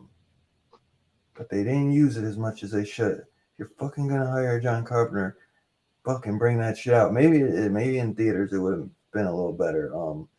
But they were like, hey man, instead of releasing your next B-sides fucking album, John, can we just buy that off of you for a movie? Yeah. Because when I was watching it, I was like, I wonder if he like watched the movie as he was scoring it, and because I would have been like, typically I'm pretty sure that's what they do. Yeah, because I would have been like, but it didn't feel like he did it? It felt like maybe he did, and he lost passion. This shit. That's what I was thinking too. Like, I would feel bad. Like, he's like, oh, I'm gonna do this, and then he's watching the movie. He's like, fuck. Yeah. I signed on to score this. Yeah. I'm gonna give it a 2. I gave the original 3, didn't I? Or 3.5. 3.5, Dylan. I'm gonna give it a 2.5. I'm gonna go 2.5. I'm gonna go 2.5 because there's a couple of things that I did like. The first half I did piece still of shit, like. Dylan. Fucking hell. Hey, that's still 5 out of 10. I'll have to see, man. That's very generous on this fucking movie. I'm going to tell you that. I can't do in between because it's really like, to me, it's like a 2, 3 or something. You know what I mean? Right. Exactly. So I'm like with I got to either round up or round down. And I'm going to go 2.5, I guess, man. Like, I don't get upset after watching many movies. I got upset after watching this. I was like, I wasted my fucking time, bro. The only thing I got upset about is fucking Rain, like her going to, what is she going to fucking live with the guy that murdered her mother? Yeah. Like, because they ruined the other story, like, because it's just some fucking drunk and his like wife that's in like bedridden. Like, what? Why? What was that? Right? Like, did they make it for a second? Like, when they showed her in that room, I'm like, oh my god, does he have this old woman like tied up in this dark room? Like, they made it seem like she just found some dark secret hidden in this guy's house. But yeah, that was odd. Yeah. Where you at, Steph? I'm gonna go with a 2. I'm going with a 2. Steph's got some balls. That's nice. To what you said, Verno, this you don't dick around and check your phone when you're watching movies. And you said the first one had you like space out. This one I spaced out, and it was. No, me too. At the end of this one, at the end of both films, I was checked out for sure. This one was an hour and a half. And generally that's like a solid for any shit movie. A comedy. Let it be a shit comedy. That's not a bad runtime. This one, it was soulless, and we could tell. Right. Too. So people saying like they don't recommend it, they won't watch it. I wouldn't recommend either of them personally. Where I'm sitting at, I wouldn't tell anybody like you should go watch either of the FireStarter movies. If you're a comic book fan, I would. I would say if you're like in I would the film, the first one. Yeah, it's like early and like a Stephen King fan. I would recommend them both. Man. I'm a fan of both, and I didn't. There's you know what I mean? I don't. Stephen King movie I'd recommend. I want to recommend, and that's the Pet Cemetery remake. I'd recommend reading the book and watching the original movie. I would not do not watch this new one. This movie sucks. It's a waste of time, y'all. It's worth one watch if you were a fan of the original. Why are you doing this, man? Because, man, stop hating. Why you gotta be like this? Hard. People put a lot of hard time in this, man. Yeah, I felt like I was pretty kind with Killer Clowns. I'm gonna be realistic with this one. Right. And this one was. Oh hell no, Mike! That's what I was thinking, Mike. That I couldn't think of the name of Legend, but yeah, I was thinking that too. I knew you got one of you. I was waiting for one of you guys to bring it up. That's funny. Yeah, I never thought the first was like anything good either growing up. Like she's in 2 Stephen King movies, Cat's Eye, which I do like. I do actually like that one. And FireStarter, and I always thought FireStarter was the weaker one out of them. Nowadays, I'd say they're pretty close. I think Cat's Eye is a little bit strong. Well, I would say Cat's Eye is a little stronger, but dude, the cast in FireStarter is pretty damn good. Was there shit like FireStarter coming out at the time though in 1984? Because that's what I'm saying. It was like maybe like you mean the whole sci-fi. It's 84. Powers. You mean 84? I think that fire stuff in '84 was fucking groundbreaking. I think for its budget looked really great. I think you had Scanners coming out in the 80s. That's like makeup stuff, though. You know what I'm saying? But that's still like Powers. It's in that vein. It's if they wanted to, you could make this feel like a superhero movie, which I thought that they were going to do. That was the vibe that I was getting, especially early on. I'm like, oh, they're just going to make this into an X-Men thing and call it FireStarter, which would have been better. But I mean, that's, you could feel the comic book influences, and maybe at the time comic book properties weren't, shit, Superman, damn. Well, but no, you're right though. It wasn't. I mean, it wasn't what it is now. Right. People didn't think anything other than Superman would work for a long ass time. Well, and it's based on the Stephen King. It's just based on pyrokinesis is one of those abilities like telekinesis and telepathy. And it's just based on this whole, it comes out more of the MK Ultra stuff than it does, I think, Stephen King reading X-Men comics. It's just like The Shine. It's I tell people all the time, or I used to, when I used to read his books all the time, I don't even feel like most of his books are horror books.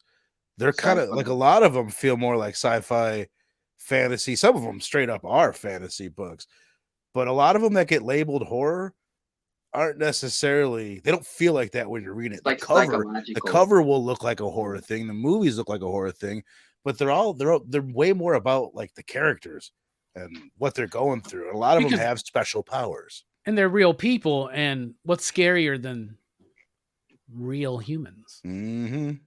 But we have answered the question, I believe, that the original is the superior version. By far. In cinema. I say it's better as well. Are we 4 for 4 on that? If you had to watch one, it's 1984. Just look at our ratings, bruh. We all rated the other one better. Music alone. Right. Bruh, you can put on the Tangerine Dream FireStarter soundtrack and fuck. Right. Like, you know what I'm saying? Like that's I've been thinking about that too, because you'll say that often, like, oh, if you didn't like the score that much, like, listen to it on its own. And it's like, those are two completely separate things. Yeah. You know what I mean? If you can't, looks like it fucks. The movie should make you appreciate the score. You shouldn't have to listen to it on its own. No, but what happens is when you listen to the score and it's bringing you the feel and vibe of the movie. No. That's the magic there, bro.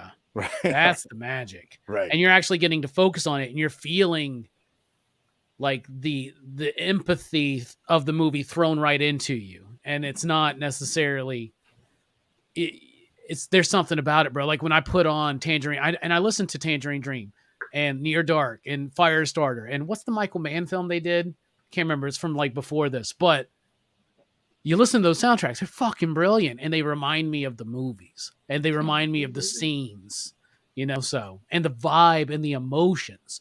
It's like when you listen to like Michael Mann, any of his soundtracks, just listen to them or any of the scores and they just, but that's just me. I'm a music guy, you know? Right. So.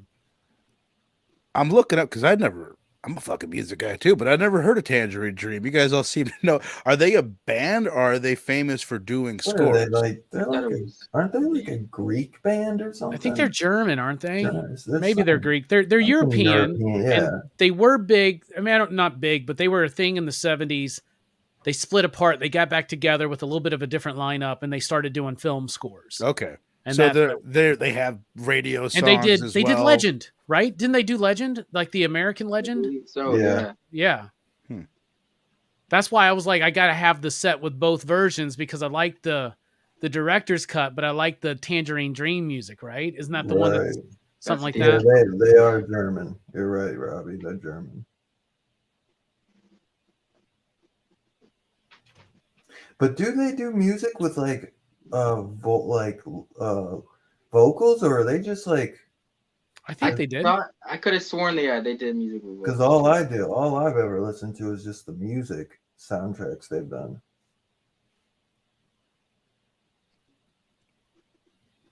Their biggest hit is "Love on a Real Train." Oh, this is from Risky Business. "Love on a Real Train." That's a great song. Oh, Risky. Yeah, from Risky Business. Yeah, watch Risky Business. Station Scarphead. Mm-hmm. Yep. Scarphead knows his shit. We gotta get my boy Scarphead on here, man. I miss him.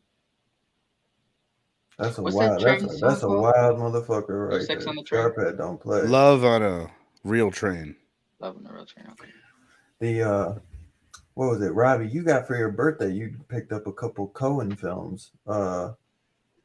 Did I tell you to pick up that Full Moon? Didn't you get Full Moon High? Oh, Larry Cohen. Yeah, Larry Cohen.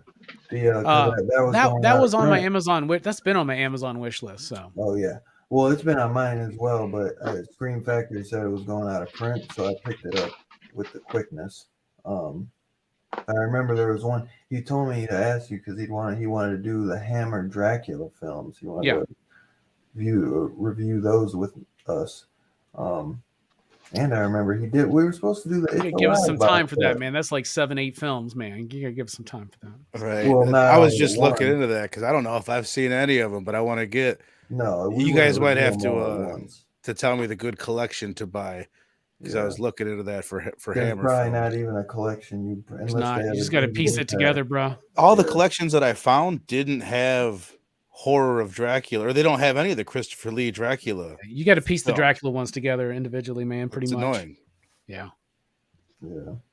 The Hammer releases have been pretty shitty, but we would do those like one at a time if we did do them anyways. That'd be cool. For sure. Tangerine Dream did the GTA 5 score? No way.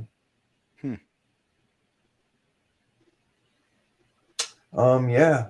So I guess we could evenly say that everyone in here liked the original Firestarter better. So as a question that I guess we would ask is, did this deserve a remake? And yes, it did deserve a remake, but did they succeed on the remake? Not at all. And I thought that they were going for some tones that could have worked, but they just didn't they didn't follow the book. That's one thing. They didn't follow the book like they should have, like the original did.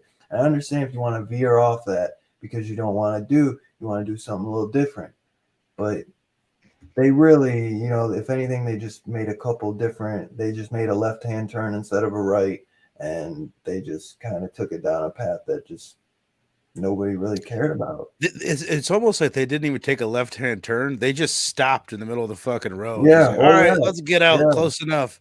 Yeah. That's a better way of saying it. Definitely, dude.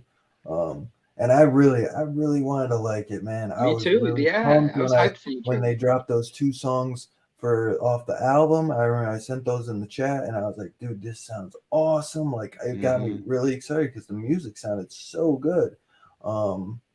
And then once it started, like halfway in, I was like, this is seeming pretty cool, and it really ended up just becoming just. No, I wouldn't say that it was terrible. I did not like the ending, but they rushed it.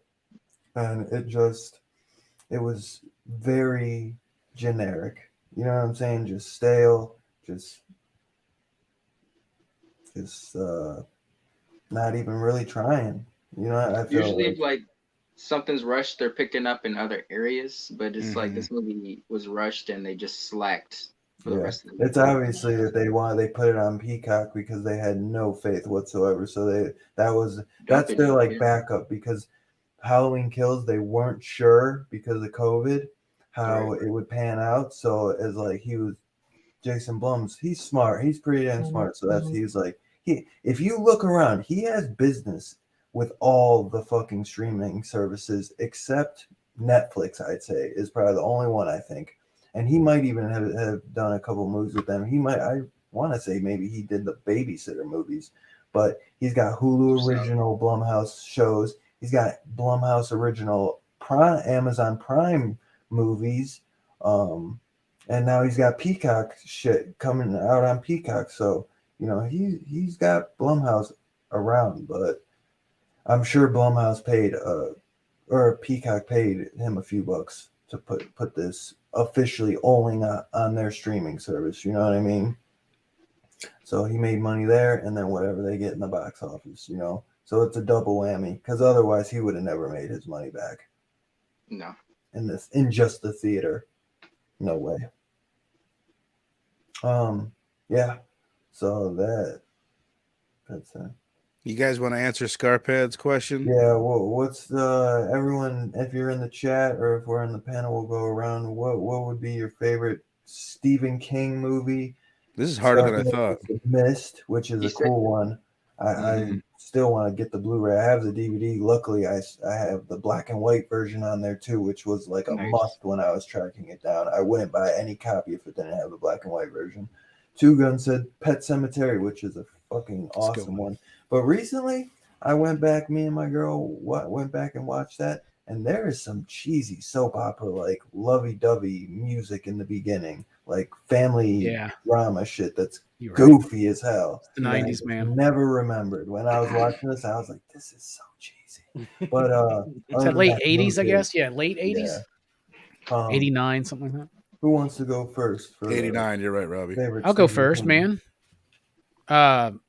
The Mist, obviously, like Scarpad said, all the Darabont stuff, Green Mile, Shawshank Redemption, but I will give a special shout out, first of all, to Creep Show, which he wrote, and George A. Romero, directed. And speaking of George A. Romero, The Dark Half is a really good Stephen King adaptation by Romero. It's a difficult one, I think, to find here in the States, but Blu-ray wise, at least, really good, really worth it. So I'll say those ones.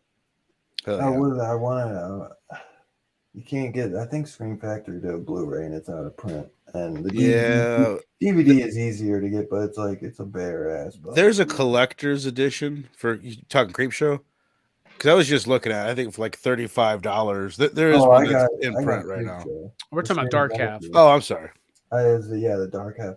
There is a beautiful Scream Factory box set for Creep Show that if you're a fan of that, Vern, you definitely got to pick that up. Nice. My little bro Evan said it's on Peacock, by the way, as well. Is it? Yeah. My brother Evan says It 1990, which would be the TV movie. Mad Respect said he loves Salem's Lot. I do too, bro. I do too. It's probably my favorite novel by Stephen King. Dark Half is very underrated. That's one I really want to get in my collection because that's one collection I'm still trying to finish. Is my Stephen King. That's one I take a lot of pride in. I've been a huge Stephen King fan my whole life. I'd like to revisit Golden Years someday. It has ties to the shop. Think FireStarter show with different characters. I've never heard too many good things about the Golden Years, um, but I've only seen it once, and that was like years ago. I do have it though. I didn't know that it has ties to the shop. That makes me want to check it out a little bit more. Right. I'm Cool. surprised I didn't say The Shining either, but I rarely think of that as a Stephen King story. I think of it as a Kubrick film, which is weird. Yeah. It's almost too easy to just because The Shining is like such a brilliantly shot film, and the performances are incredible. It's probably the better film. But I just watched Carrie again. I've always loved that movie. I hadn't seen it in years. That was his first fucking one of my favorite movies of all time. One of my favorite books of his. It's one of the shortest books of his that you can just blast through. So I like the remake too, man. I actually really like the remake of that. This is like 2006 or 2000. Yeah, something like that, right? Yeah, I really like that one. With Hit Girl. Yeah, no, that was like 2013. Yeah, you mentioned. Like and then there's Green the Rage. Mile. The Rage, Carrie 2. I love that one too. For some The Green Mile is, I think it's maybe the best adaptation. Just like that, like straight, like if you read the book and then read that, you're gonna be very, very happy. And you can't say that for the majority. Carrie, you could say that for Carrie too. It's a pretty faithful adaptation. But The Green Mile, it's story-wise, they just fucking nail it. But it's not as stylish as Carrie and De Palma. Like that's the shit. I'm gonna go with The Mist. That's my. That's a good one. Yeah, that Mist is so good. I haven't seen that in years. I need to watch it now. I got the Blu-ray that's got the black and white version as well, and it's like such a cool movie to watch in black and white as well. Like I love that movie. That movie's so and Green Mile, Shawshank Redemption, The Mist, Frank Darabont. There you go. Shawshank Darabont trilogy is insane. And then throw it out there, Dr. Sleep, fucking way up there on the list too. Dr. Sleep, still haven't seen it. Fucking incredible, man. Yeah, we'll be talking about it in a handful of weeks, though. I'm excited. This is the last thing I'll say on that. Like, I just remember watching that with my fiance, and like it was like every half hour, I'd be like, "This is fucking brilliant, right?" I'm like, "How good is this?" Like the way it's shot, the way it looks, the story. It's like, wow. I hope it's as good the second time I watch it because I loved it the first time. Which one? Dr. Sleep. The sequel. Yeah, I love that one too. So good. Really Ewan McGregor, you can't go wrong. Hell no. Ewan McGregor and who's the director? Shit, he's newer, but he's newer, but he's done. He did The House of Haunting Hill, Bly Manor. Yeah. Did he do that show on Netflix? Yeah, the Bly Manor and Haunting on House Hill. Michael Flanagan. Mike Flanagan. He's new wise, like besides the It Chapter 1 and 2 from a few years ago, Flanagan does all the best fucking Stephen King adaptations. A lot of them have gone to Netflix. 1922, I think, is one. Yeah. What was the one where they're on the original Punisher? They're on the island where he's the vampire priest. Came out like last year. Chapelwaite? No. Vampire priest. What? It started off some dude killed a girl in drunk driving. He was like gonna be a priest, and he like lived on an island and his parents. Talking about Signs? We're talking about Signs again? Mel Gibson and Signs? No, just joking. But I could have sworn Mike Flanagan's name was attached to that. Let's look it up. Now, I think it was Tarantino that I was listening to an interview with, and he said Mike Flanagan's the best thing to happen to horror in years. And I was like, damn, maybe I need to look more into this dude. Yeah, because dude, he did what was it? The fucking one where the guy has a heart attack while banging his wife. Oh, Gerald's Game. And that was one. That was another really good adaptation. Midnight Mass. Yes. Midnight Mass. Yes. Oh, that's done by Flanagan. I thought you were saying. Okay, yeah, that's. That was really good, but I was the Stephen King. I think he did Oculus, which I haven't seen. Mass was good. His Netflix original shows are really good, and his Stephen King Netflix movies are good. He did. I think he did Into the Tall Grass, which is a Stephen King and Joe Hill adaptation. Oh yeah, that was different. Dr. Sleep, freaking I think he did 1922 as well, and then the one that we just mentioned about the husband having a heart attack. I don't know. I just forgot it again. We can't forget Stand By Me either. That's where I got my nickname. Stand By Me. That's a good one. Yeah. That's why that's I'm one that everyone always said growing up, but I always liked Shawshank and The Green Mile better than that. Yeah, those are better. But that's a good movie though. Stand By Me. Still a good movie, but I just always so like what a novella named The Body, right? Yep. Yeah. Which still never read. Lollipop, lollipop. And I'll also say this: the best first quarter of an adaptation is probably The Stand from the 90s. Like that first episode out of 4. Oh yeah, that was so good. The rest of it, right? We don't need to go there, but that first episode, I remember when COVID first hit, and I watched the original. I did too. And I was like, why am I watching this? This is the and I think Contagion I watched too, which was like scarily just like our situation. Yeah. That's what everyone says. I saw all those movies pop up on Netflix. They knew what they were doing, but hell yeah, they did. I still never watched Contagion. That's man, Gwyneth Paltrow, she got what she deserved, man. I'll take your word for it. Spreading that shit. Contagion's a Soderbergh film too, isn't it? Yeah. Yeah. Soderbergh's a really. Why do people not talk about Steven Soderbergh in the same? He's diverse. You know, he just did a new movie on HBO Max called Kimmy, I think, with the Catwoman, the new Catwoman. What's her name? Oh, Zoe. You know, you guys ever seen Haywire? People sleep on Haywire. What's Haywire? It's got Gina, the chick who just got fired from Mando. Gina Carano or whatever. But it had like Fassbender in it, Ewan McGregor, Antonio Banderas, Channing Tatum. Didn't he just do something like a couple years ago with like Don Cheadle and Benicio del Toro on HBO Max or something? I think it was like a show, or was it a movie? Was that him? I think it might have been a movie. Yeah, it was a movie. I think that was him. See, he's always working too, man. He's done so many things, man. Anyway, you wouldn't even know his name's attached to it sometimes. And then to get people to know who you're talking about, you got to be like Ocean's 11. Mike. And Kimmy? Yeah. Kimmy's his newest one. Kimmy, okay. Yeah, Kimmy, that's the one that just came out on HBO Max. Full Frontal, Sex, Lies, and Videotape.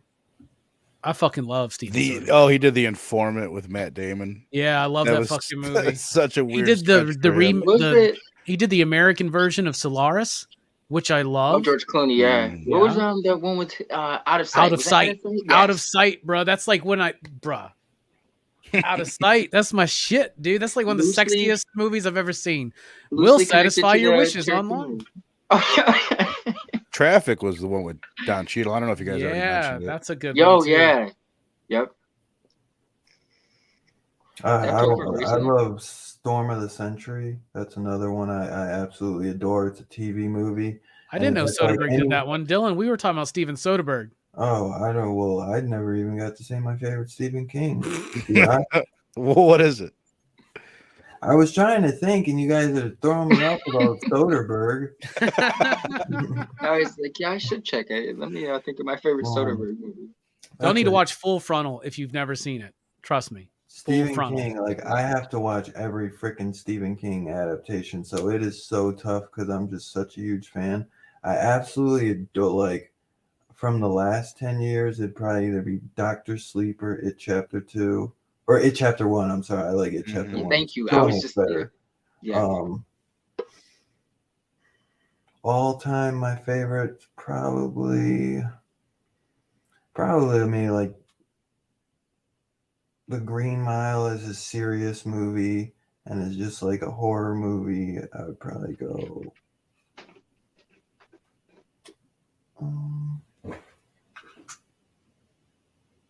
Man, maybe Storm of the Century. I'm trying to think. I know there's one I'm missing. You're thinking of Sleepwalkers, bro. No, right? I do love Sleepwalkers, but I wouldn't say that. Is that Night Flyer? I'm thinking of I do love Night Flyer. Graveyard Shift, isn't that him? I was gonna watch Graveyard Shift today too, man. You know, just real quick, Sleepwalkers is the one with the mom and the son, right? Sleepwalkers is the cat Yeah. one, right? Yeah, the cat. Yeah, Yeah, with the they're afraid mom of the and the cats. son. Okay. Yeah, with the mom and the son. She jams Um, a pencil in. Fuck, he did Apt Pupil too. Oh yeah, Yeah. App There's Pupil. That's a Come on, good so movie. many good ones Hold that on, I who forget. did? Dude, he's Who done directed App so Pupil? much. The guy that did the X-Men Cujo, films. the Dead Yeah, Oh, that's Bryan Brian Singer. Brian Singer, Yeah. but it's a Stephen King story. Yeah, I Right. forget Oh, about that. okay. That's another one that was, I Wow. think it was a short story that got turned into a movie, which You has misspelled. so many You of those. misspelled cum.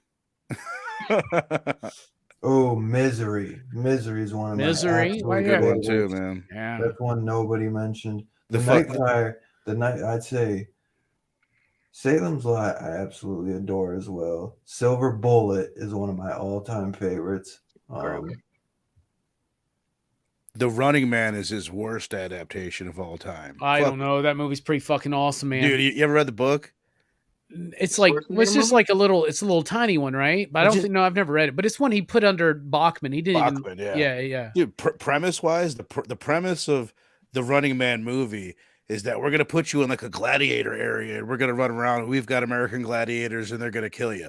The premise of the book is we're going to set you out into the world and the whole fucking world is trying to kill you. Yeah. It's a completely different premise and a million times cooler. Yeah, my girlfriend from several years ago was a big King fan, and I think she told me that because she was like, "Is the movie any good?" And I was like, "I love it, but you'd hate it." But Right. like, I fucking love it because if it's an '80s action movie with Arnold, I probably love it just because I watched it. Yeah, over and don't over. get me wrong. I'm with you there. 100. Oh yeah, but the movie's not good. You're right. It's no RoboCop. Did they just put Lawnmower Man and the sequels on HBO? And that's one that I'm almost afraid to watch because I haven't seen it since I was like 9. See, I didn't like it when I was a kid. I didn't like it when I was a kid. The first one is worth the watch. It's not the best ever, but the sequel is probably absolutely fucking terrible. But he just said it puts him to sleep. But that's one where Stephen King fought to get his name taken off because it's nothing like, oh dude, Thinner is King. That's a good one too, and that's Romero. That's Romero, right? Is it really? No, that's Holland. That's Holland. Is it? That's Holland. Which one? Yeah. Which one? Okay, hold on. Romero is the dark half. It's got what's his name? Yeah, but he did Joe others. Montana. Like his Monkey Shines, one of his. Dark half and Creep Show. Monkey Shines is Romero. I know that. Is it? Yeah, I'm fucking pretty Is sure. Monkey Shines a Stephen King though? I don't know. That's what I'm asking. I don't think it is. It's not on this list that I'm looking at. It feels like it should be. I'm thinking of Bruiser, which I do not think is a Stephen King adaptation, but it's a Romero film. The only one I know that he did was Dark Half and Creep Show. But I know Thinner is definitely Holland. Holland directed it, yeah. Tom Holland. And he did the screenplay. Yeah, you're right about that, bro. So, I was mistaking it for Bruiser, which is Romero, but not Stephen King. So, anyway, Dude, Stephen King's just looking through this list. It's like we go on and on forever. He's got so many. App Pup, or however you say it, APT Pupil is one I haven't seen in a long time. I love Pupil. Thinner as well. I love Thinner.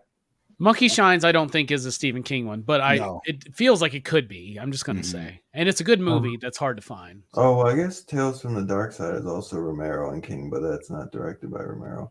Sometimes They Come Back is pretty good. I like Graveyard Shift as well. The Langoliers, which is one I was really going to name them all now. Right, going to name every single one of them. They're worth it. The Dead Zone, not horror at all. But Firestarter. Cujo. Children of the Corn. Children of the Corn's a really good one. Actually. Dreamcatcher, not so great. No. Great book. Big book, too. They did a TV show for Under the Dome, I hear. Yeah, I watched the first season. I'm like, wait, they're trying to stretch this out and make it into multiple seasons. This is ridiculous. That was a good book, too. Under the Dome was fantastic. The Dark Tower. Oh, brother, don't even get me started. Maximum Overdrive, Secret Window. I hate that movie. I kind of liked it. I remember seeing that at the theater. I like Johnny Depp. Yeah. I was going to say that was a Stephen Dolan's Cadillac. Cell. Cell is not. Is 1408 him? Yeah. Yeah. Yep. That was a cool ass fucking movie. Yeah. I thought. Riding the Bullet is one I got Steph into. That was a good one, wasn't it? Yeah. That's the one where he goes on the road trip, right? Where his mom. Yeah. It was like that ghost movie. Yep. Dolores Claiborne. Dolores Claiborne's another good one. Misery is fucking phenomenal, man. The Mangler. The Mangler. Needful Things. Fable Toby says. Hooper directed. Yes, but has anybody mentioned Children of the Corn Part 7? Mm-hmm. How about part 9? They did a lot. They did more of them than Hellraiser. It was the same situation. They just Dimension just did one every fucking year to keep the rights. That's crazy. They just took a script from some fucking schmuck writer, gave him probably $3,000 for it, and then put Pinhead in it, or Children of the Corn in it. Right. Or just corn in general. I think we've listed every Stephen King adaptation for the most part. Nailed it. So I hope that answers your question, Scarpad. I think we all gave our favorite, and then we listed all the rest of them. There's a lot of good. There's a lot of. For years, I was always like, God, there's fucking so many bad ones. But I think it's kind of evened out. Like, I think I've mentioned a bunch of times, like, I appreciate older movies now more than I did 10, 15 years ago. And I think I've rediscovered a lot of the movies that I had dismissed. I would agree with you, because the idea was always that Stephen King, it was always hard to adapt a Stephen King story to a movie because they never work. Mm-hmm. But I think there's been this reevaluation of certain films and context that has put certain movies at higher pedestals, like Christine. You know, like that's a really good fucking movie. Like we just listed like 20, 30 fucking movies that are really solid, that are based on Stephen King novels. And we didn't mention Christine, which now after watching it, it's got to be in my top 10. I think that whole thing comes from the 90s, I think, because in the 90s, if you look at those ones, not necessarily like there was Shawshank, there was Green Mile, I get that, but like for the most part, Stephen King adaptations were like made for TV. There wasn't a high budget. They were cheesy. They were dumb. Langoliers. Yeah. The Stephen King adaptations in the 90s, it seemed like in the 80s, it cost a lot of money to get one of them books. But Stephen King is so prolific. He releases like 3 books a fucking year. So like cocaine is a hell of a drug. Eventually they just became fucking cheap, I guess. You know what I'm saying? Cocaine was a hell of a drug. Mm-hmm. None of you motherfuckers said Maximum Overdrive, though. I'm just gonna say that. Okay. It was for a reason. I respect it. Yeah. Even though I do own it on Vestron. That's like the epitome of the movie that I need to revisit. Without the goddamn slip. No, you need to watch Trucks. Trucks? No, definitely watch Maximum Overdrive. Trucks. I can't believe Maximum Overdrive got like a remake and it was called Trucks. Which I think that's 2 different stories, actually. I could be wrong though. Wow. It might be off the same. Stephen King gave us meteor shit. Never forget. That's right, y'all.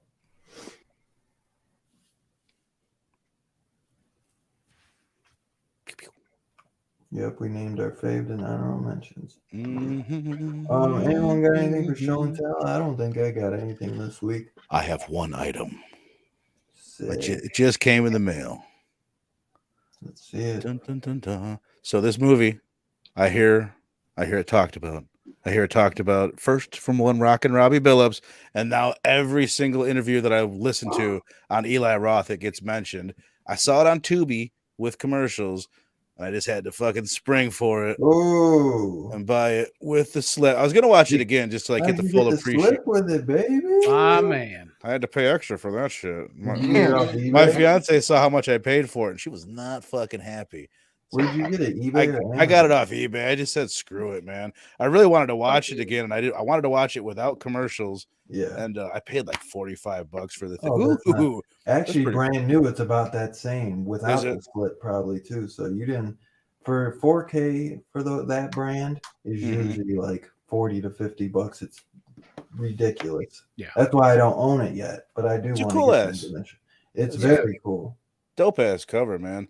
But no, I'm really excited to sit and watch it in all of its 4K glory because I enjoyed it watching it on Tubi. But dude, the thing Tubi does that drives me nuts, the scenes of like there'll be like a super intense scene, and just as it's about to end, it starts counting down 15 seconds to when the commercial's coming. And you're like, you're ruining like the vibe of this film right now. So yeah, I didn't want to watch it on Tubi again with commercials. It's super weird. super The weird to music see is like so good too. a gory kill scene and then it goes to a Charmin commercial or some shit. Right. Oh, another spill. Don't worry, Yeah. honey. Yeah. So yeah, I'm stoked, man. I'm gonna watch that ASAP. Hell yeah, man. I'm gonna knock it out a couple times before we chat next week. Dude, Nice. you're gonna be the biggest Goblin fan when you're done. Oh, I'm already you a watched fan. Zombie already, so Yeah, that shit's right up my. I guarantee I'm gonna end up buying that Argento cut of Dawn of the Dead. oh yeah. 'Cause, like the kind of my plan is like, all right, I need to watch Dawn of the Dead enough times to that I fully appreciate the Argento cut. But it's pricey to get that on 4K. Like that's not a cheap one. What do you mean? That Argento cut, I think, I don't even know if it was 4K, but what I was seeing, it was like $50 to buy that. Yeah, it's like a big set though, isn't it? It's not like in a stock. It's like a whole thing. I don't know. I got my old school DVD of it still. God damn it. That set that I got, it was only $40 for the 4K 4-disc set, but it's sold out right now. Right. I think that's the problem. Yeah, I'm looking. Yeah, it's sold out. Oh shit. You might be able to get it off this one site though. They got the big box set too, but it's like €27.79. So I don't know how much that's gonna be. I don't know. Or you could get the regular Email one Geeks for free. Unleashed, have them figure that shit out. I'm sure you could Good find question. that on eBay or something. You could find that set that I got though. Might have to do that because like the version that I have right now, it's not even full screen. It's like, you know what I mean? It's like 3/4 of a screen. But like I said, I'm just kind of like, all right, I'll just enjoy this so I can fully appreciate the new version, or not the new version, but like a, you know what I mean, full screen. Yeah. Damn. That shit going for like 140 on no version I got. Well, when shit goes out of print, man, that's what happens with the horror fans. That's why I know sprung about for it, this and funny. bought this one because I'm like, dude, it's not crazy expensive right now, and I could see this getting really expensive down the road. Yeah. 50's like the most I like to spend. spend. 50's the most, and it's only for something like 100. I can't tell you how many times over the last year or two I've been tempted to spend $200 to get Slumber Party Massacre 2 and 3. Like, but if it was 50, I'd get it. Like, if I could find them both for 100. oh, yeah. and did you hear Ghoulies apparently is getting a 4K like re-release or something? Ghoulies 1 and 2. So you don't have to. Yeah, so it's because that's another one that's been kind of pricey. Because I've been looking at it, it's like 80, and I'm like, 80's too much for me to buy a fucking Ghoulies. Dude, You know what I'm saying? I got that one really cheap. And I've been looking at European versions though, so because I got the region free thing going. That's such a nice no bonus 80, that you man. have that. Yeah. You Because don't get certain features though and whatnot, but there's so many films that you look at on Amazon. It's like this may not play in most North American sold blah blah blah.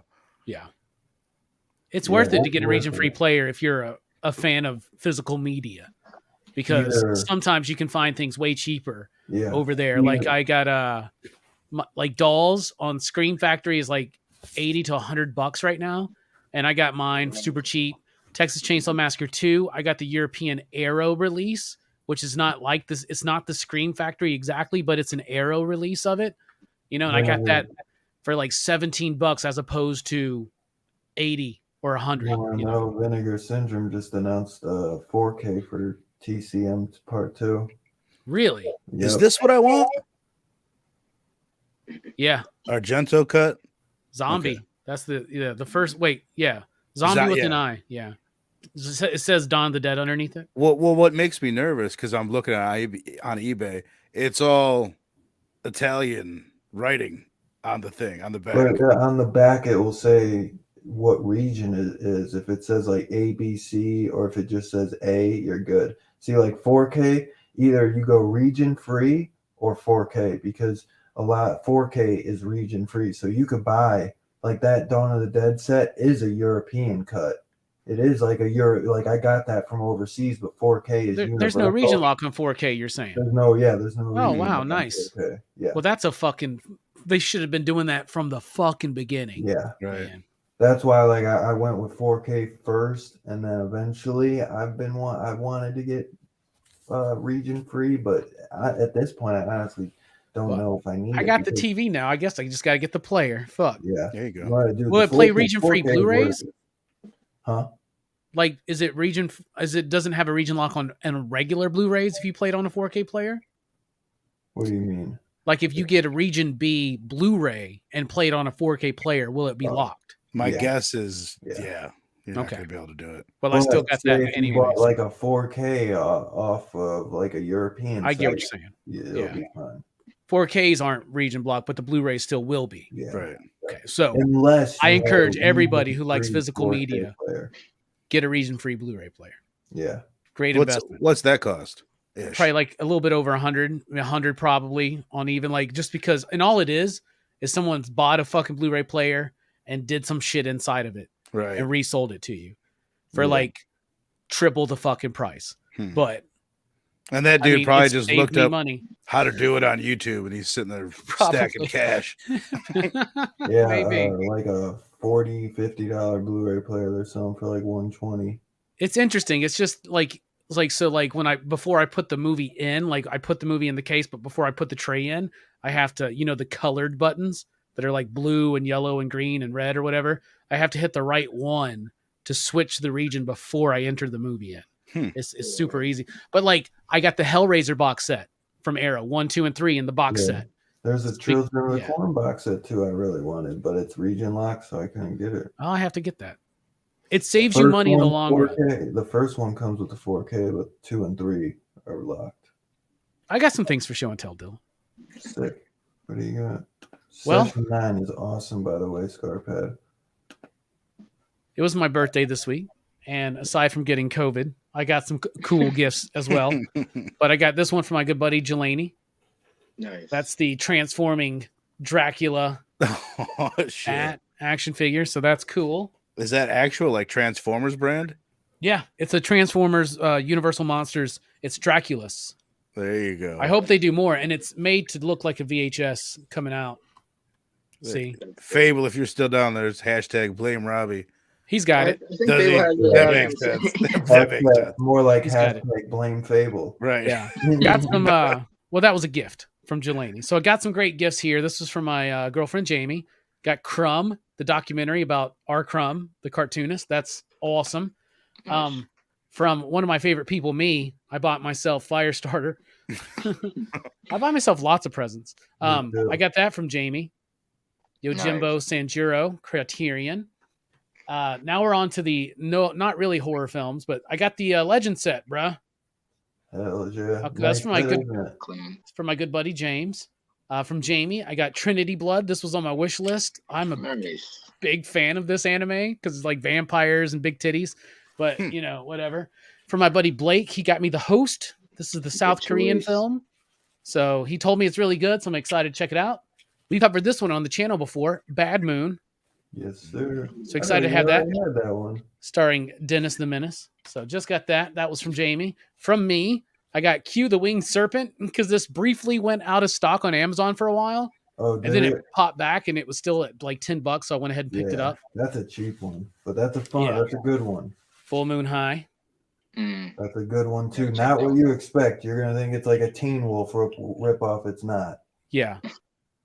And then to finish out the collection, don't like this movie, but now we can do the trilogy here on Dylan's Horror Show. So hell yeah, baby! That's what I got.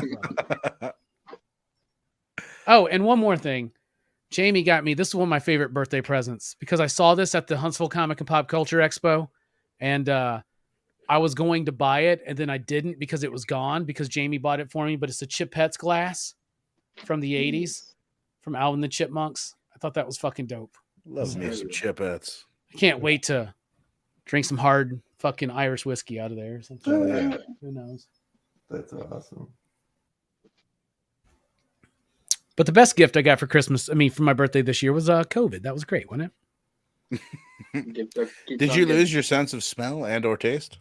Slightly. Not fully, but slightly. Like certain things I can taste, certain things I can't. It's weird. It was pretty weird. And I'm still kind of in it. right now. So it's weird. Like I feel better today. Today's the best day I felt. And so I woke up Tuesday, and what's crazy is I remember not really liking many of the comics I read on Tuesday for my weekly review. And I think even in my weekly review, I say, I'm sorry guys, I'm just not feeling well. But like, I think I need to revisit all of those books because I just wasn't feeling good, and it just kept getting worse and worse. And like, I knew immediately, I was like, I think I fucking got COVID because it's just ramping up on me. Right. And sure enough, took the test, and yep, hopefully. Funny. And then of course, a few other people at work got it, and bada bing, bada boom. Yeah, sorry, it's probably been rough for people like Mike at the Deep this week, but anyway, so there you go.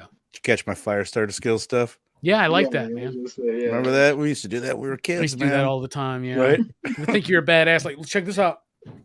Right? Isn't it crazy? Like the universal things that kids will do. It's like that's one of them. It's like that, and draw that fucking S.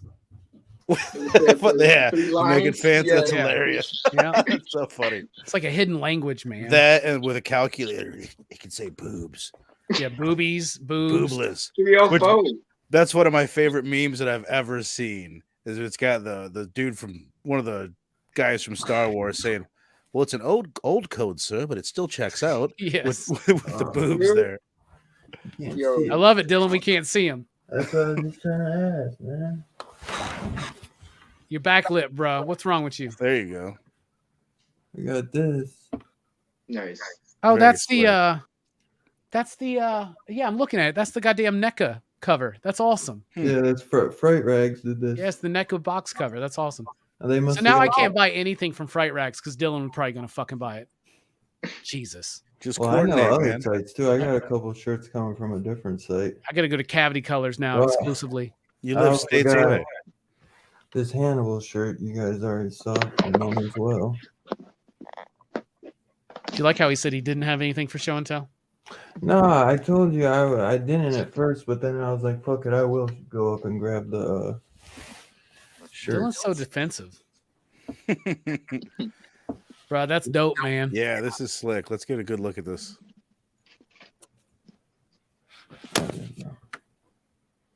Oh, and it's a long sleeve, bro. Yeah. Nice. Hell yeah. That's cool as shit, dude. As someone newly introduced to Italian horror, like Zombie stands out to me as like, this shit's the shit. Man, we need to do some Italian horror again. We have New York Ripper on the list, bro. Let's get to it. Come on, man. Yeah. Yeah, this one was on sale too, so I was like, fuck it, man. I got Killer Clowns, I got the Wolf Man. I thought a cool zombie one, and what's better than freaking Lucio Fulci's Zombie? That's baller. The Beyond by Lucio Fulci's on Peacock, which I keep meaning to check out and haven't done it yet. That's probably one of my favorite films. Is it? I love that film. I love it. I've seen. That's probably Robbie's I know you. favorite. What was?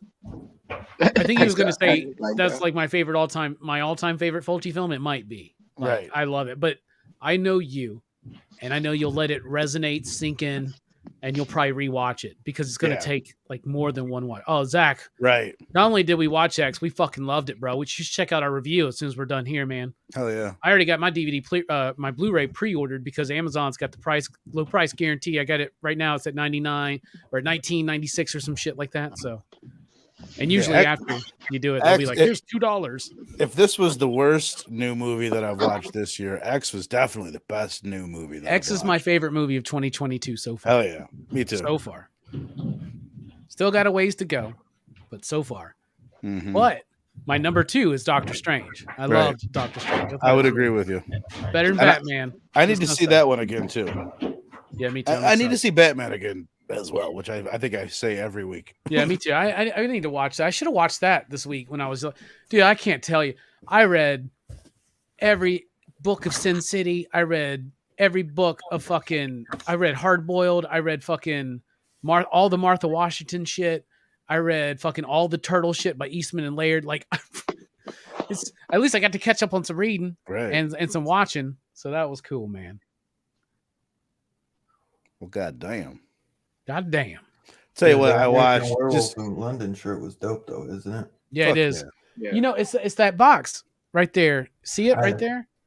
I thought so. I wasn't sure. Your fucking duck's in the way, but you see it right there. Dude, that fucking like Affleck. the mouth of the wolf, bro, is just like dripping blood on the shirt. It looks so fucking good, Yeah, bro. that's dope, man. Have you guys on either channels? Have you covered Pieces?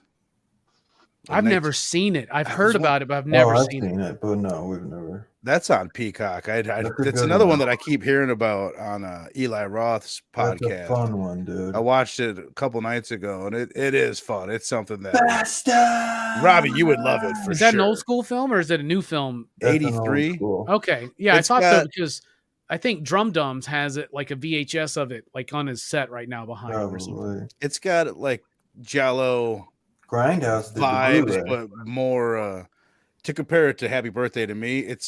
It's got that vibe where it's like a post. It's not Italian Jello. It's like an American Jello. Yeah, but it's gorier and it's pretty gnarly, dude. It's Dylan, really cool. by the way, we really needed you on Monday because Jelani was like shitting on that movie so bad for some Really? reason, man. Damn. Happy birthday to me. I fucking totally forgot to watch it. I was so pissed. It's okay, man. But, It was fun though. Verno really liked it. Like I said, dude, that's awesome. you gotta. I love watch that. I can't a lot believe of them that you. twice. I can't believe you liked Happy Birthday to Me more than you like Killer Clowns from fucking Outer Space or fucking this one. It's so weird to me. Well, But then again, I didn't like The Void, and y'all loved it. So right. I mean, I think there was a better story. Like Killer Clowns, it was what it was. This is Rob. You weren't here last week, so I'll just kind of repeat myself. When we did Blood Diner, I said I'll give it a 4.0. That's the highest that I could give any movie like this. Killer Clowns kind of in that vein, but I liked Blood Diner way more. I like Blood Diner better too. I think. Yeah. But that moment when Killer Clowns with Blood Diner is just a whole new breed. Right. That moment where he's like using the fucking sheriff or whatever as like a ventriloquist or something, and he's like, "We'll be okay," or something. He's like, "It's gonna be okay. Don't worry. We just gonna kill you." Like there's right. There's moments of that movie that are fucking creepy. If y'all would have watched that as a kid, I think it would have bothered you, man.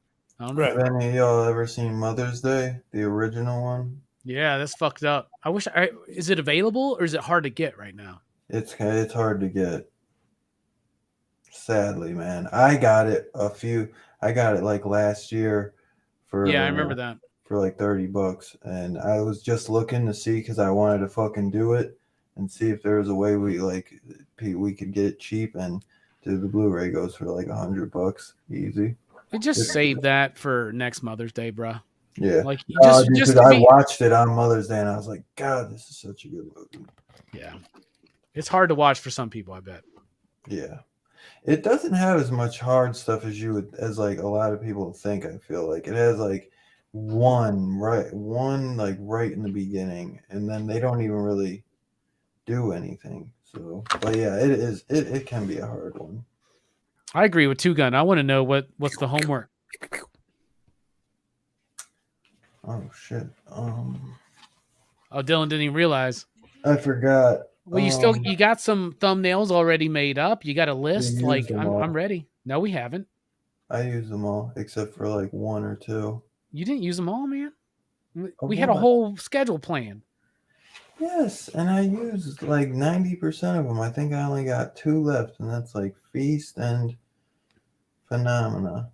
I don't want to do those. Phenomena. Yeah. Plus, Mike is back, so he could make me a thumbnail if needed. Not necessary. Okay.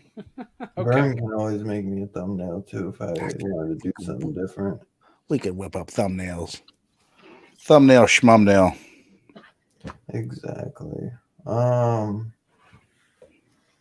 Yeah, Mother's Day is a good watch with Mom. You guys keep talking for 1 second while I think. It's good shit. Wait, if you really want to keep us talking, like what I like knowing what's coming up in the future so we can prepare. Oh yeah. Yeah, I'm gonna tell you in 1 second. I'm just trying to think. You know what I would do? Well, you keep thinking.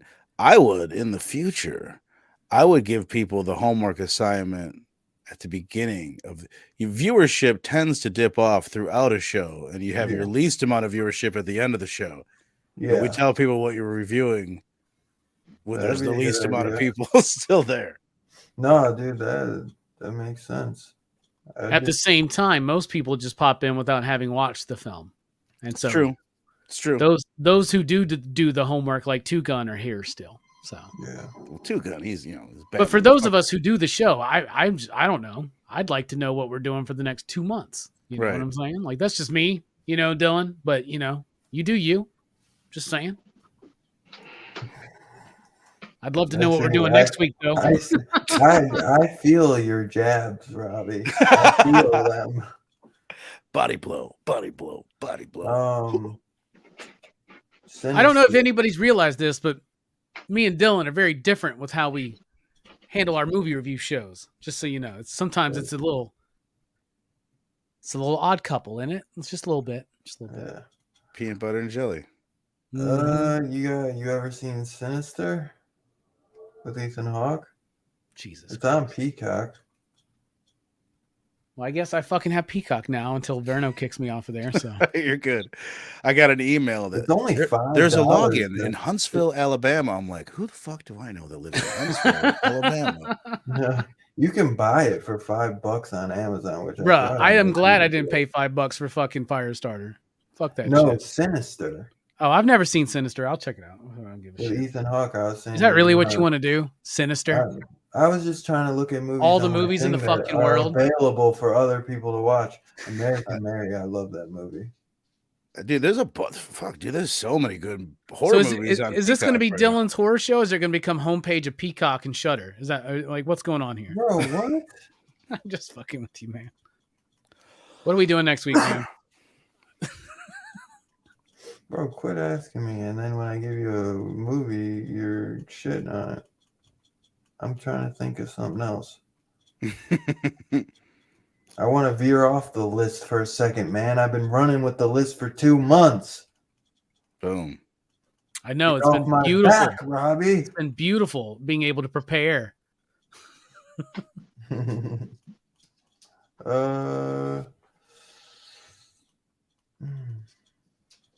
Sinister's a good movie, though. I'll check it out. And that Scott Derrickson directed, Ethan Hawke starring. Oh, that's the Doctor Strange guy, isn't it? Yeah. Okay. We could do something else. I mean, I'm trying to look. It's your show, Dylan. Is that what we're doing? They got The Beyond is on Peacock. They got Pieces on Peacock. Day of the Dead. We've already done The Beyond. You did? Yeah, we did The Gates of Hell, the whole trilogy. Oh, nice. Thinner. It's on Prime. We've kind of Stephen King. Yeah, we've been beating that horse to death.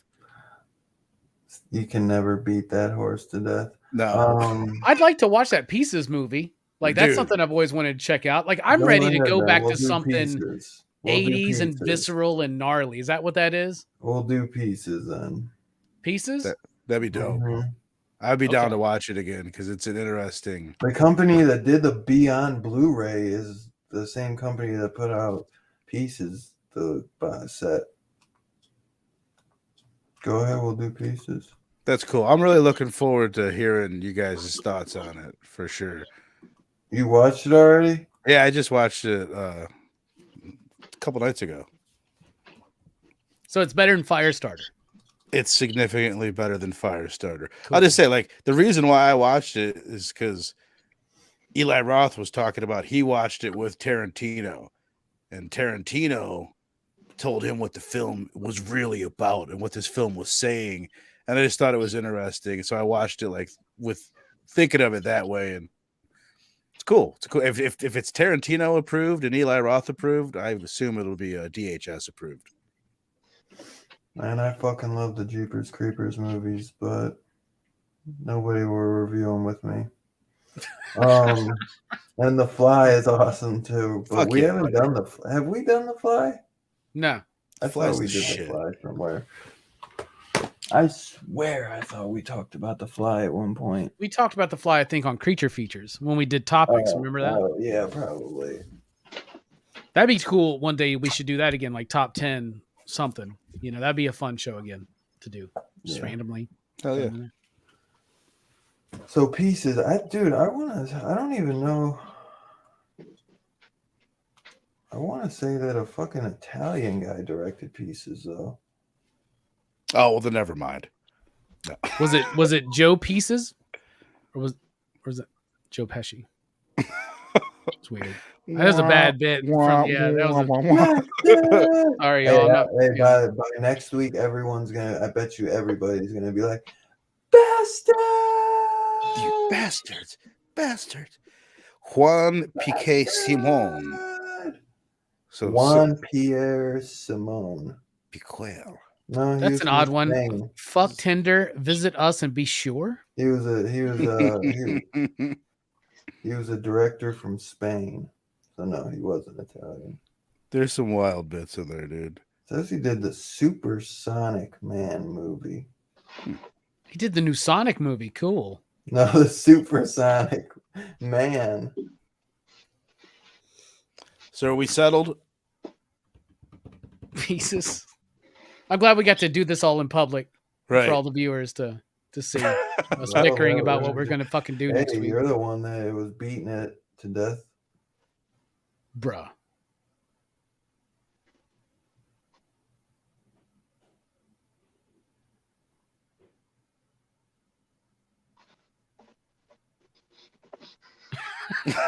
Oh my god! You guys just oh my god!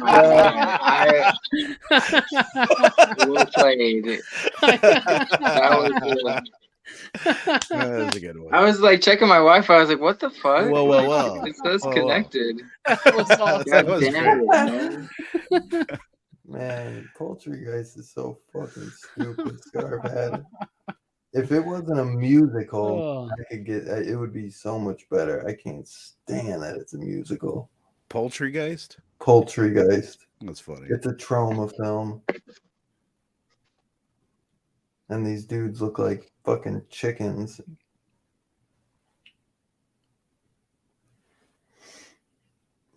So yeah, Pieces. A maniac. You sound so excited, Dylan. A maniac is dismembering a Boston College's student body.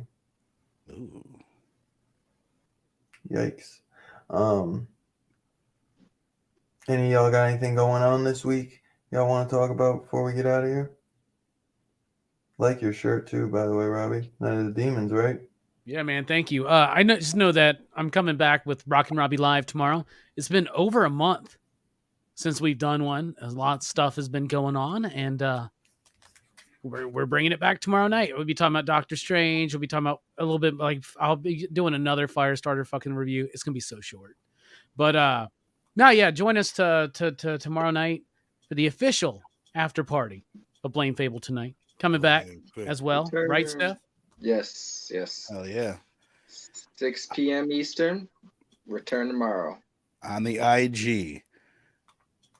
IG for Blame Fable, YouTube's PCP. You know it, for Rock and Robbie Live. Sunday night. You can find me next Saturday on Dylan's Horror Show. Look it up on YouTube. I think you guys will like it. We're either talking about Sinister, Pieces, or the Feast trilogy. One of those. So.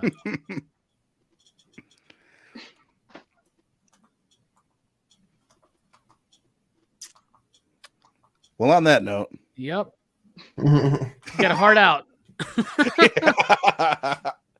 All right, man. Y'all are the best. We love you. Check out Pieces. It's on Peacock right now for free. Working on the backdrop. I got to pick up some new posters and poster tabs, but I'll get it, y'all. I'll get it. I hope everyone had a great weekend. Have a great rest of your weekend. You guys, I love y'all so much.